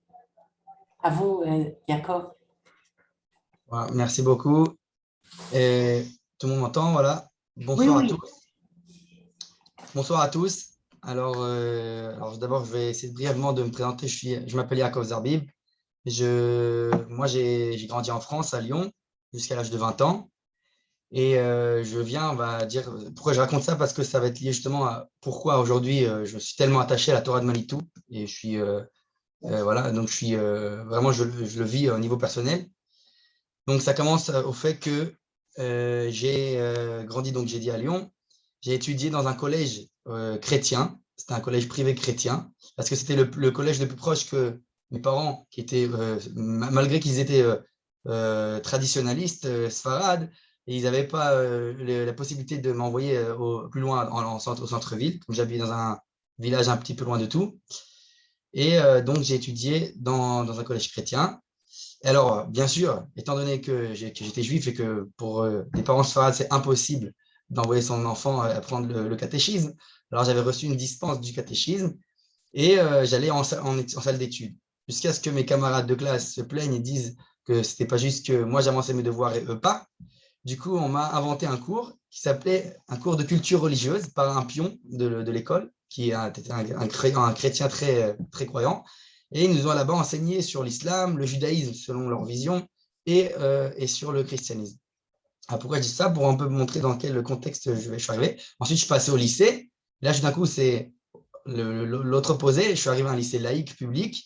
Et là-bas, j'ai pu rencontrer des amis. C'est là-bas que je me suis fait des amis qui étaient, on va dire, majoritairement musulmans.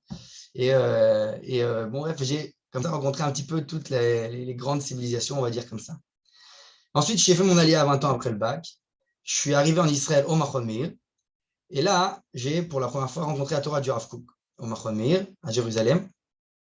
Et doucement, j'ai rencontré aussi le Rav Uri Cherki, et ainsi de suite. Bon, je ne vais pas tout raconter parce que ça peut être trop long. Maintenant, je vais relier ça justement à quels sont les 4 points que j'ai envie de parler ce soir, moi, pour moi, personnellement, je pense, sont l'essentiel du ridouche, de la nouveauté que Manitou apporte, et qui même, j'allais dire, complète la Torah du Rav Kook, selon moi. Le premier point, c'est justement, quand j'ai étudié le Rav Kook, c'est vrai qu'il fait beaucoup allusion, il parle beaucoup de justement la civilisation chrétienne, contrairement au judaïsme, quels sont on va dire, les manques qu'il y a dans la civilisation chrétienne et qui sont dans leur place, en leur juste place dans le judaïsme. Et c'est vrai, même s'il fait brièvement allusion un petit peu au côté aussi de l'islam, mais il ne développe pas tellement, on va dire, dans les écrits du Rav Kook, on ne voit pas énormément le côté du musulman développé.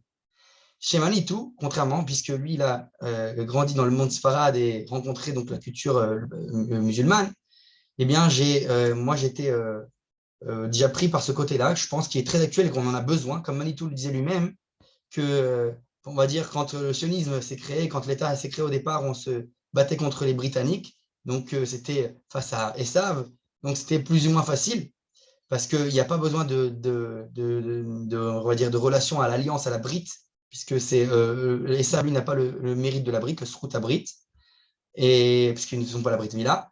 Ce qui n'est pas le cas de Ishmaël. Donc, de Ishmaël, lui, c'est un autre monde, donc le monde de l'islam, qui eux, ils ont un certain lien à la terre d'Israël malgré tout. Alors, sans développer, justement, donc Manitou dit aujourd'hui, c'est plus compliqué, pardon. C'est une nouvelle étape. On doit se battre pour la Judée-Samarie, pour Jérusalem, pour les villes qui ont un lien avec la Bible, un lien avec nos racines. Et donc, tout d'un coup, un sioniste laïque ne peut plus suffire, c'est plus contre Esav, c'est contre Ishmaël, on a besoin d'un sioniste qui va puiser aux sources.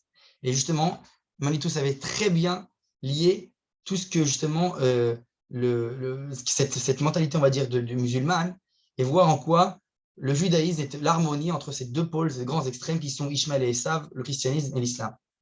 Donc pour moi, déjà, c'était un point qui m'a énormément touché, puisque justement, ayant grandi dans cette civilisation, comme je l'ai dit, je suis d'un côté Sfarad, j'ai traditionnaliste, donc on a ces valeurs-là de Sfarad, mais d'un côté, j'ai grandi dans la société occidentale en France, où j'ai appris même pour le bac la philosophie et compagnie, et Manitou savait faire l'harmonie entre toutes ces valeurs, entre tous ces grands pôles, et même, comment j'allais dire, jeu de mots en français, ordonner, donner de l'ordre, donner de la lumière à toutes ces valeurs qui sont un peu embrouillées dans l'esprit de quelqu'un qui vient et qu'on rencontre deux grandes civilisations et qui ne sait pas tellement où aller. Bah, c'était un peu le trajet que j'ai fait. Je me cherchais, j'étais un peu déchiré entre ces deux civilisations. On se recherche d'un côté mes amis musulmans du lycée, d'un côté les amis du collège chrétien, etc. Et tout d'un coup, lorsque j'ai rencontré la Torah de Manitou, alors ça commençait à travers le prisme du Rav Cherki, mais en plus tard, quand j'ai quitté Jérusalem, j'ai rencontré un peu plus en profondeur la Torah de Manitou à travers ses livres et à travers beaucoup comme on en a déjà parlé ici, un effort de beaucoup d'Israéliens qui ont su mettre à la portée la Torah de Manitou. Donc voilà. Évidemment, d'ailleurs, je l'ai étudié en hébreu et pas en français. Voilà. En tout cas, ça, c'est le premier point. Le deuxième point que je veux parler, c'est la tradition. C'est-à-dire que justement, ça aussi, c'était une déchirure qu'il y avait en moi. Le fait que d'un côté, on a un monde moderne, la civilisation moderne, essentiellement occidentale, et d'un autre côté, on a l'impression qu'il y a des gens qui sont primitifs, conservateurs, qui sont les religieux. Alors, dans toutes les formes de religion, quelles que soient. Mais en tout cas, vient Manitou nous expliquer que la Torah, ce n'est pas une simple sagesse, une simple chokhma, qui me dit une sagesse comme toutes les autres sagesses, mais au contraire, c'est une prophétie, une névoie.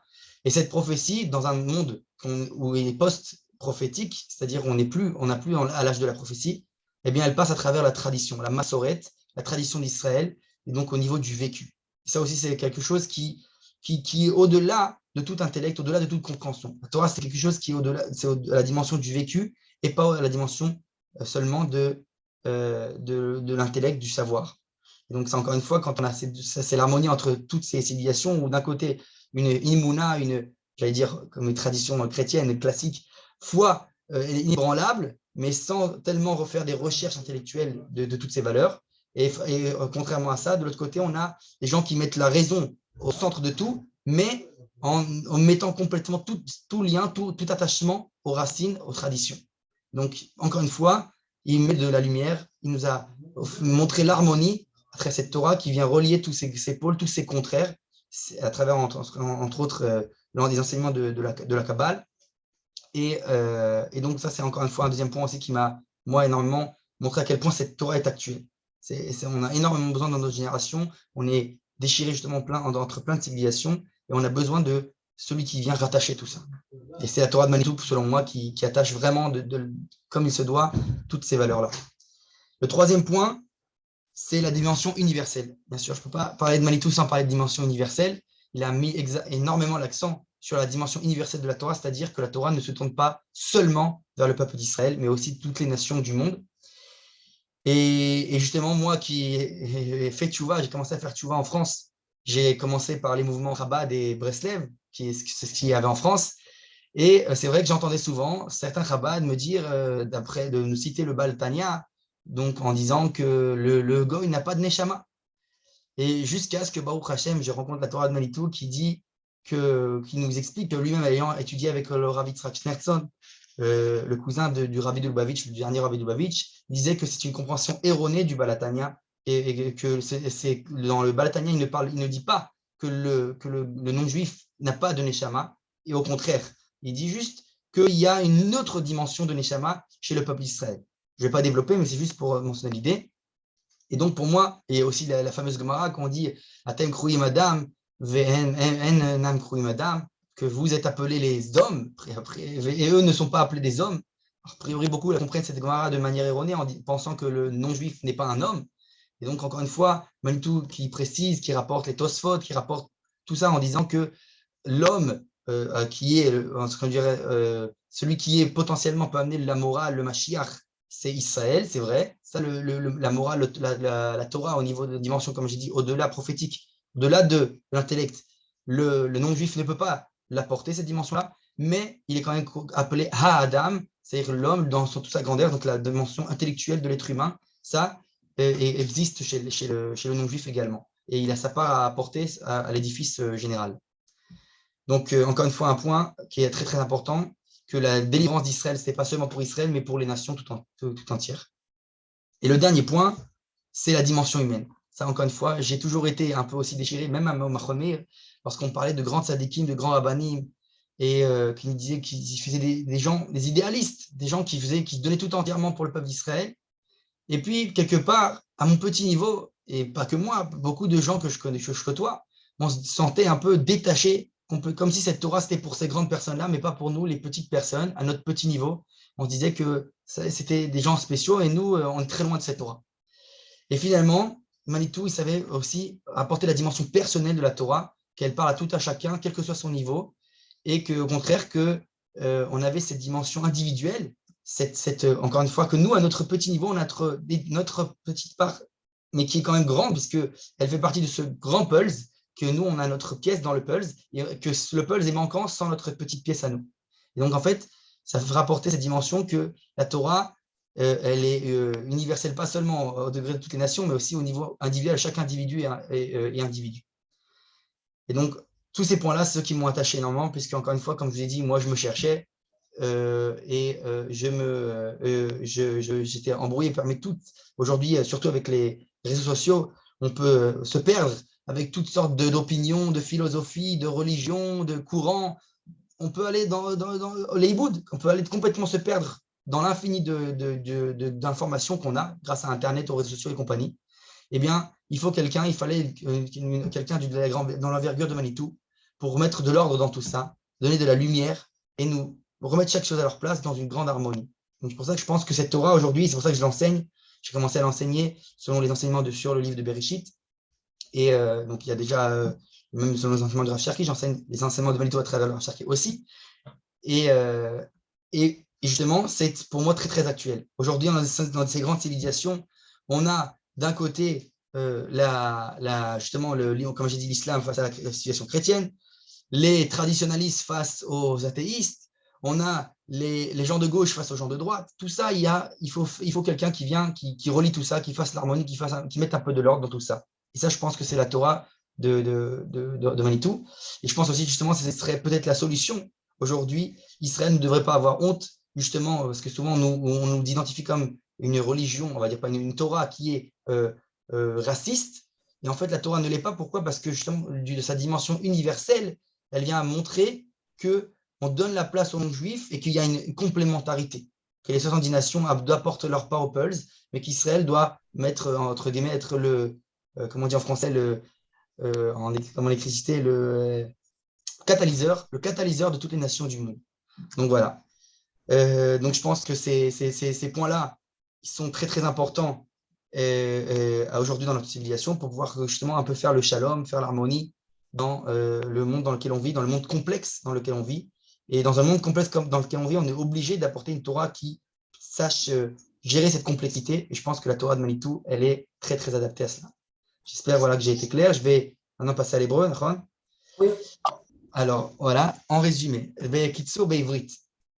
Be'ivrit, dibarti al ze, שיש לדעתי, לעניות דעתי, 4 נקודות מרכזיות לדעתי שהם מסבירים למה תורת מניטו מאוד מאוד מאוד אקטואלית לדורנו, לא רק לציבור הצרפתי, גם לדור הישראלי, כי בגלל כל המורכבות של המציאות של היום.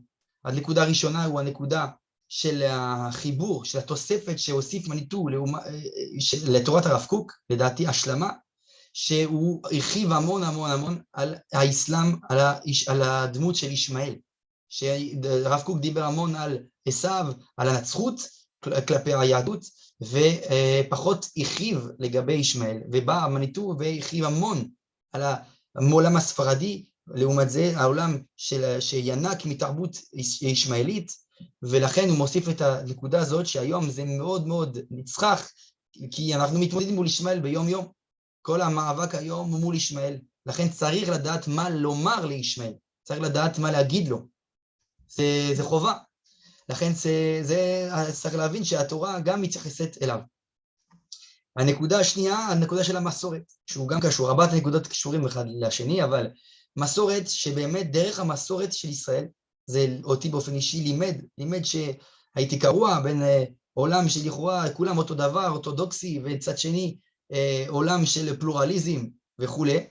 ופעם אומרים לנו מסורת, יש פה מסורת ישראל, יש פה שבטים, יש פה זהויות שונות בעם ישראל, לכן המסורת היא חשובה כי היא החיבור אל הנבואה, בעצם היא תורת הנבואה, שזה התורה שהיא נבואה, זה עובר דרך המסורת, זה עובר בזה שהתורה היא לא רק חוכמה בעלמה, שנוגעת לשכל האנושי, אלא היא דבר שבמעמד החווייתי, שהנבואה זה חוויה שחיים את זה, לכן המסורת היא דבר חי שעובר מדור לדור, זה הנקודה של המסורת.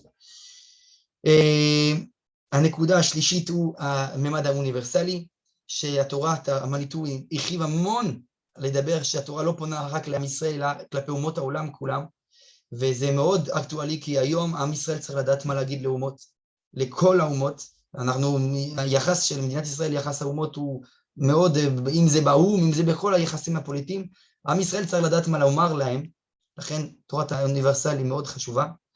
והאחרון, הממד האנושי, הממד האנושי שהתורה פונה לכל אחד ואחד באופן פרטי, לפי מדרגתו, מאיפה שהוא נמצא, ולא כמו שהרבה פעמים משתמע מכמה רבנים,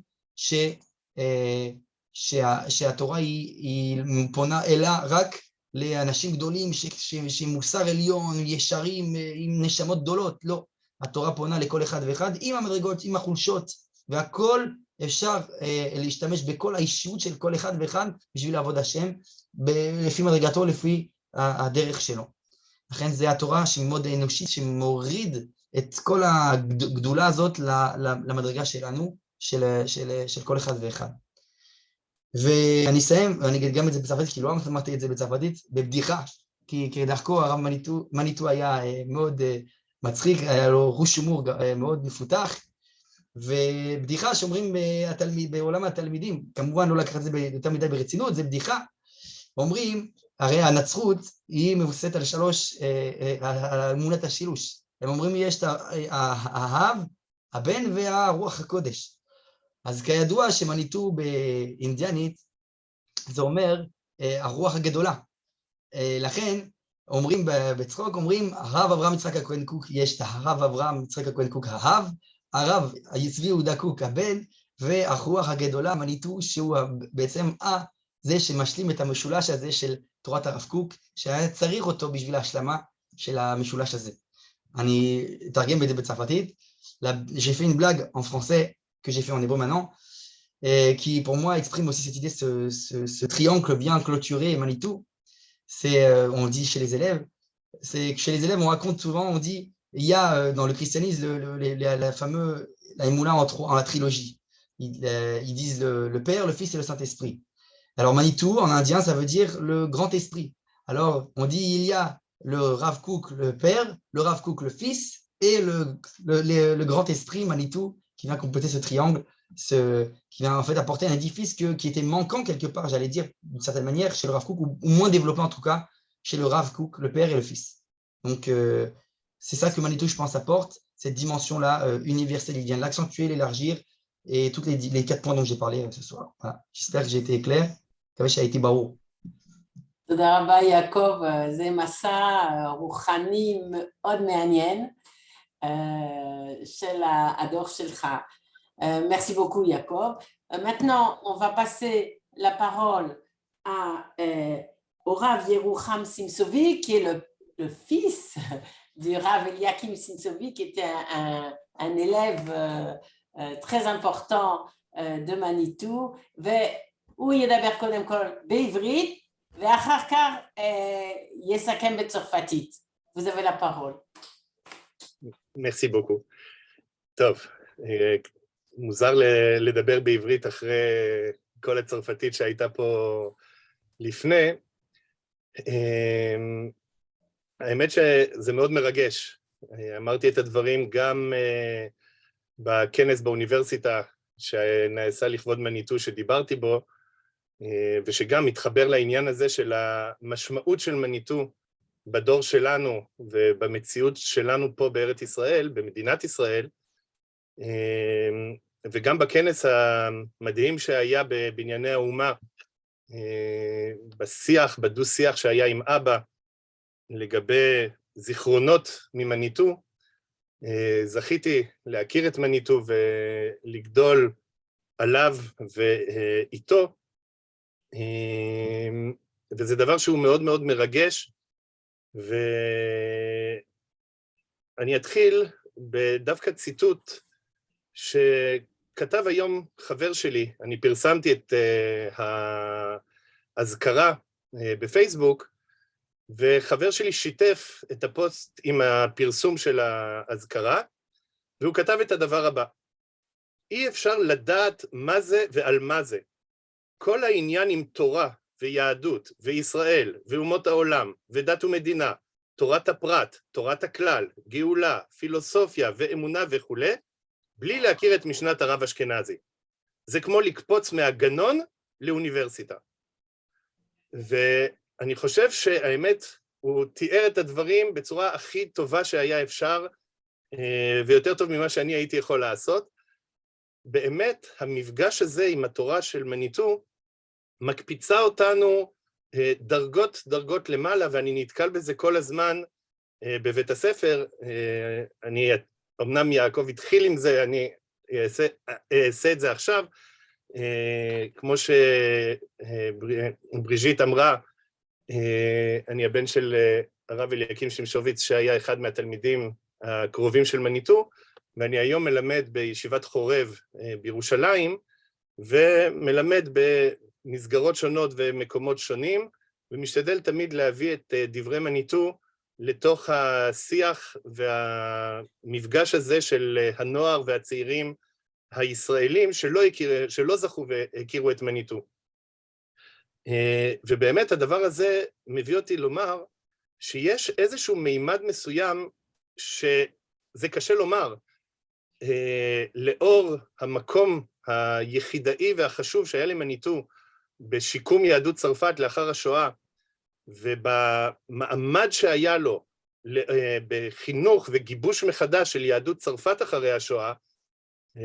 אני תמיד נזכר בסיפור שמספר אבא על פעם אחת שהגיע מניטו לרב רוטנברג זצ"ל, שזכיתי שגם היה הסנדק שלי, שהיה אב בית הדין של כל הקהילות החרדיות בצרפת וראש אגודת ישראל. זאת אומרת, לא בדיוק הדמות שהיינו קוראים לה היום דתי-לאומי בשיח שלנו פה במדינת ישראל, והוא הזמין את מניטו להעביר שיעור בישיבה. ושיעור של שקלא, שברור לכולנו שהוא לא היה שקלא וטריא רגיל בש"ס ופוסקים כמו שרגילים בישיבות, שגם על זה יש מה לדבר, על המקום של הלימוד והצורת לימוד של מניטו, גם ביחס לישיבות במדינת ישראל, אבל זה כבר עניין אחר. ולאחר השיעור הרב רוטנברג שמע כל מיני תלמידים שדיברו בצורה לא מכבדת, נאמר בלשון המעטה, על מניטו, על השיעור של מניטו ועל מניטו עצמו. והרב רוטנברג זצ"ל כעס עליהם מאוד, ואמר להם, אתם לא יודעים על מי אתם מדברים. תדעו שרק בזכותו אתם נמצאים כאן ויכולים ללמוד בשקט, כי הוא לבדו נלחם על החומה ולשמור על העמידה בפרץ של היהדות. ולמרות הדבר הזה, נראה שמניטו הקדים את זמנו, לפחות מבחינת החברה הישראלית. אנחנו, כמו שבריז'יט כבר פתחה בתחילת הדברים, 26 שנה מאוחר יותר, והמקום של מניטו בחברה הישראלית נמצא היום במקום שונה לחלוטין ממה שהוא זכה לו במהלך חייו, לפחות בקרב הציבור הרחב. אין ספק שמניטו מבחינת הרבנים במדינת ישראל, והממסד אפילו הפוליטי במדינת ישראל, היה דמות מוכרת וידועה והיה לה מעמד, אבל ברחבי הציבור הישראלי, לצערנו, בזמן חייו הוא לא זכה לעדנה שהוא זוכה לה כיום. אני אומר בסוגריים שעצוב לי קצת שדווקא בחברה הצרפתית של היום, בצרפת, יש רבים כל כך שלא מכירים את מניטו ולא יודעים מה שהם חווים לו כשהם נשארים שם ונמצאים עדיין בצרפת ולא הגיעו למדינת ישראל.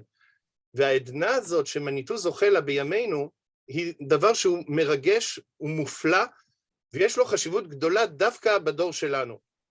הרבה פעמים יש דיונים בחברה הדתית-לאומית, שלפעמים גם מגובה בכל מיני מחקרים, על אחוזי הנטישה שיש בציבור הדתי-לאומי של בוגרי החינוך הממלכתי-דתי, שעוזבים את אורח החיים הדתי.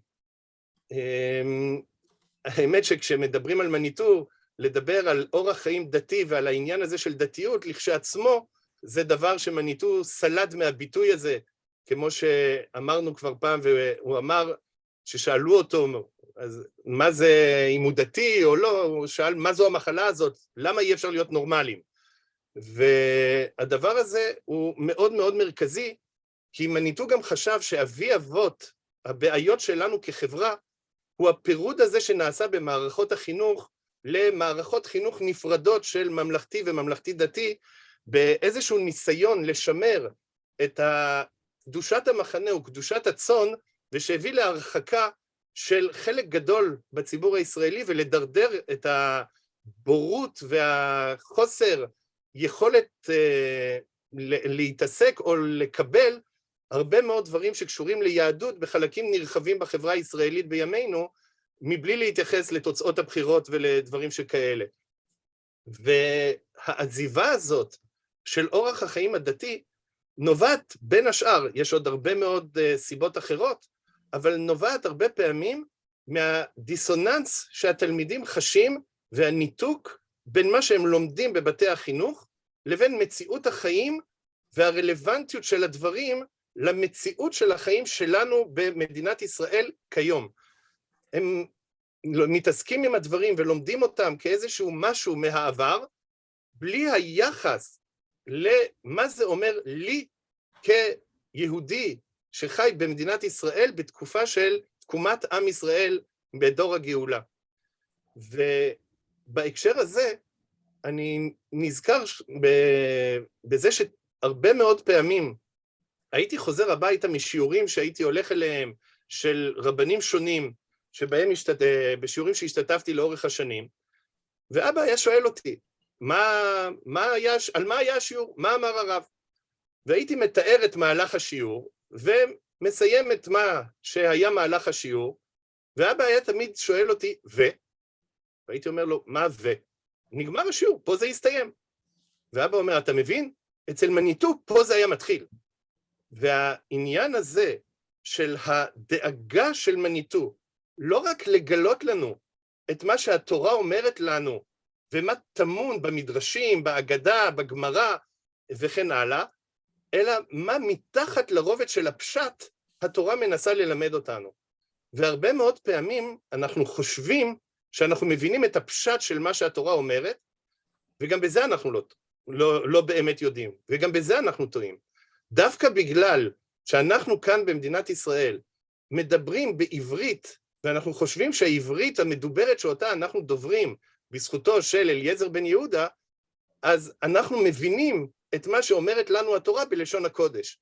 והפער הזה בין העברית המודרנית לבין לשון הקודש, הוא אחד מהדברים שמניטו היה עומד עליו הרבה מאוד, כדי לגלות את הדברים התמונים מתחת לפני הדברים.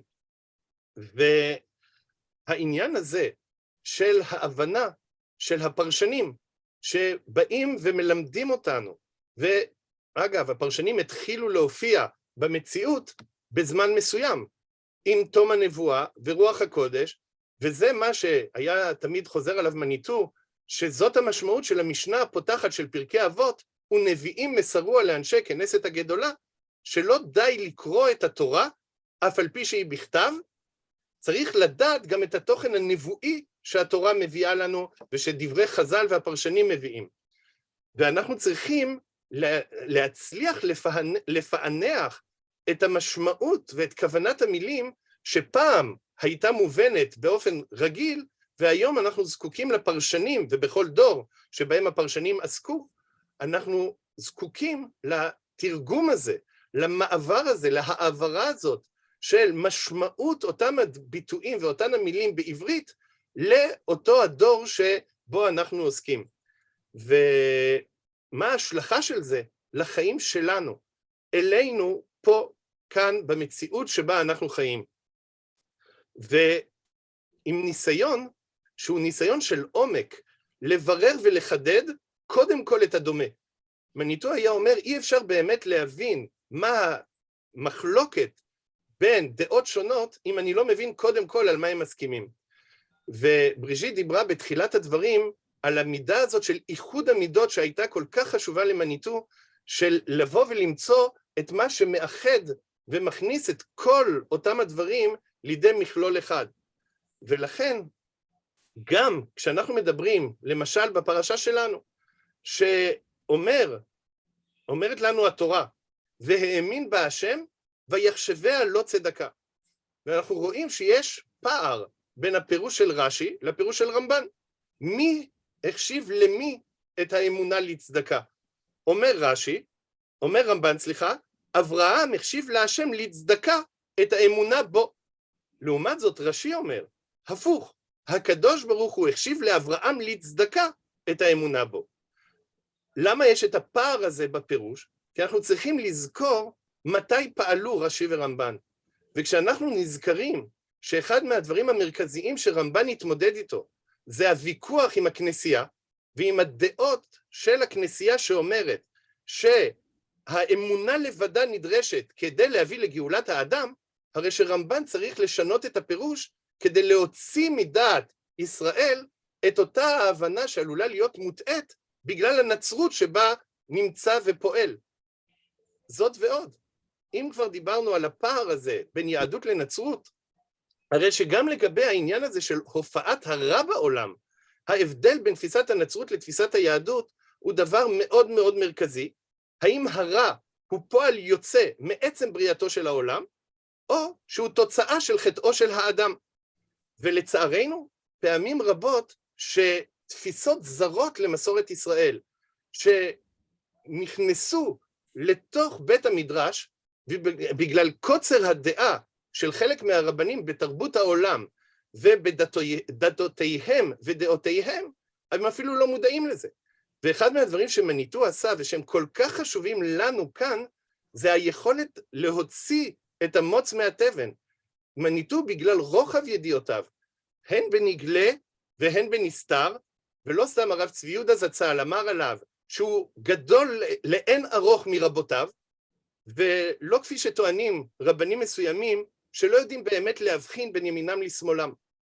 וגם בידיעות כלליות ודתות העולם, כי מניטו דאג מתוך הידיעה של מה שהוא יצטרך להתמודד איתו, דאג ללמוד מתוך דאגה חינוכית, כי אחד מהדברים המרכזיים שצריך לזכור לגבי מניטו, זה שהוא היה מחנך דגול, שדאג לכוון את דבריו לפי קהל שומעיו, שכל אחד ואחד בתוך הקהל הרגיש ממש כאילו מניטו מדבר אליו, וסיפר לי, ומדבר אליו כפשוטו, וסיפר לי באמת על זה גם אבי מורי, שהתחושה הייתה כאילו התורה ירדה משמיים, ובאה לדבר איתי, וזה הרגע. והדאגה הזאת של מניטו בלימוד, אגב, הייתה גם דאגה והתחשבות בקהל השומעים. לא מבחינת התוכן של הדברים, אלא מבחינת הצורה שבה הדברים מועברים, עד כדי כך שאבא סיפר שמניטו אמר לו פעם, שכשיש לא יהודי בקהל, הוא חש בזה והוא מתאים את הדברים שיתאימו גם לאותו האדם, ומתאים את הסגנון של הדברים לצורך הדבר הזה. והדאגה החינוכית הזאת שהייתה למניטו, שדאג להכשיר את עצמו, ללמוד את הדברים, ולכן ידע להוציא את המוץ מהתבן, להוציא את הקדוש מהטמא, ומתוך כך ללמד אותנו תורה גדולה ואמיתית, נקייה משיגים, ומדברת ומכינה אותנו למה שאנחנו זקוקים וצריכים פה היום במדינת ישראל, בדור הגאולה שבו אנחנו נמצאים. אפשר להרחיב ולדבר על זה עוד הרבה מאוד, אני האמת שאיבדתי את השעון מבחינת כמה זמן אני מדבר וכמה זמן נשאר לי. בריז'יט? אני אשמח שתסכם בצרפתית. אז אני אסיים פה בעברית, למרות ששוב, יכולות להיות הרבה מאוד דוגמאות אחרות, ואני אנסה לסכם את הדברים בצרפתית, גם אם אני לא אומר בדיוק את אותו הדבר, אבל הרעיון שעומד בבסיס הדברים הוא לגמרי זהה. Je peux dire que résumer la contribution de Manitou à la société israélienne, ce n'est pas une chose facile, tant qu'elle est profonde et variée. Je dis la société et non l'enseignement de la Torah, parce que Manitou faisait plus que cela. Il s'adressait à tous les publics et son souci était de faire découvrir ou renforcer la conscience identitaire, surtout autour de deux idées forces, redevenir hébreu et l'unité des valeurs, avec cette particularité que la valeur fondamentale de l'identité nationale d'Israël, c'est-à-dire celle de l'hébreu, et l'universalisme, parce qu'elle perpétue l'unité de l'humanité avant son éclatement lors de l'épisode de la tour de Babel, comme a déjà été dit aussi pendant la soirée. Et aussi que l'unité des valeurs doit être d'abord réalisée en soi, puis étendue progressivement à tous. Cela suppose qu'il n'y ait pas d'échelle de valeurs fixe, mais que selon les situations, on soit capable de choisir celles qui conviennent le mieux, faisant ainsi la preuve que l'on est capable de servir toutes les valeurs sans en privilégier aucune. Rappelons aussi que cette formule que Manitou nous a transmise, sacrifier à une valeur, c'est sacrifier à une valeur, c'est sacrifier les autres. Et l'enseignement de Manitou qui enlève et réussit à transmettre au public israélien dans un langage qui est un langage qui déchiffre l'intention de la Torah et quel est le sens des mots en hébreu, alors que nous, en tant que personnes qui parlent l'hébreu et Manitou en français, essayer de pouvoir transmettre qu'est-ce que la Torah dit dans un langage qui était un langage qui, d'un côté, est imprégné de christianité, de philosophie grecque, etc., et d'enlever toutes ces choses-là en replaçant ce que la Torah dit dans le contexte hébraïque de la Nevoa pour pouvoir nous dire dans le monde dans lequel nous sommes et dans le pays d'Israël et sur la terre d'Israël et dans l'État d'Israël, qu'est-ce que la Torah nous dit et en quoi ça nous concerne et qu'est-ce que ça veut dire pour moi aujourd'hui et en quoi ça me mène à faire et à agir dans l'État d'Israël. Merci.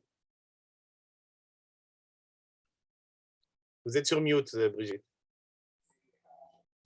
Merci beaucoup, c'est vraiment passionnant de vous écouter l'un et l'autre pour montrer à quel point la Torah de Manitou est aujourd'hui vivante, présente en Israël et pour les nouvelles générations.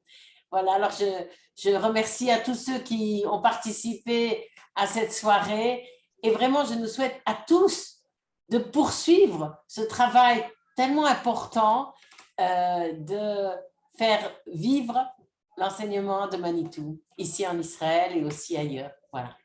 Bonne soirée. Grand merci à Midreshet Yehuda Manitou pour l'organisation. On finit avec la voix de Manitou.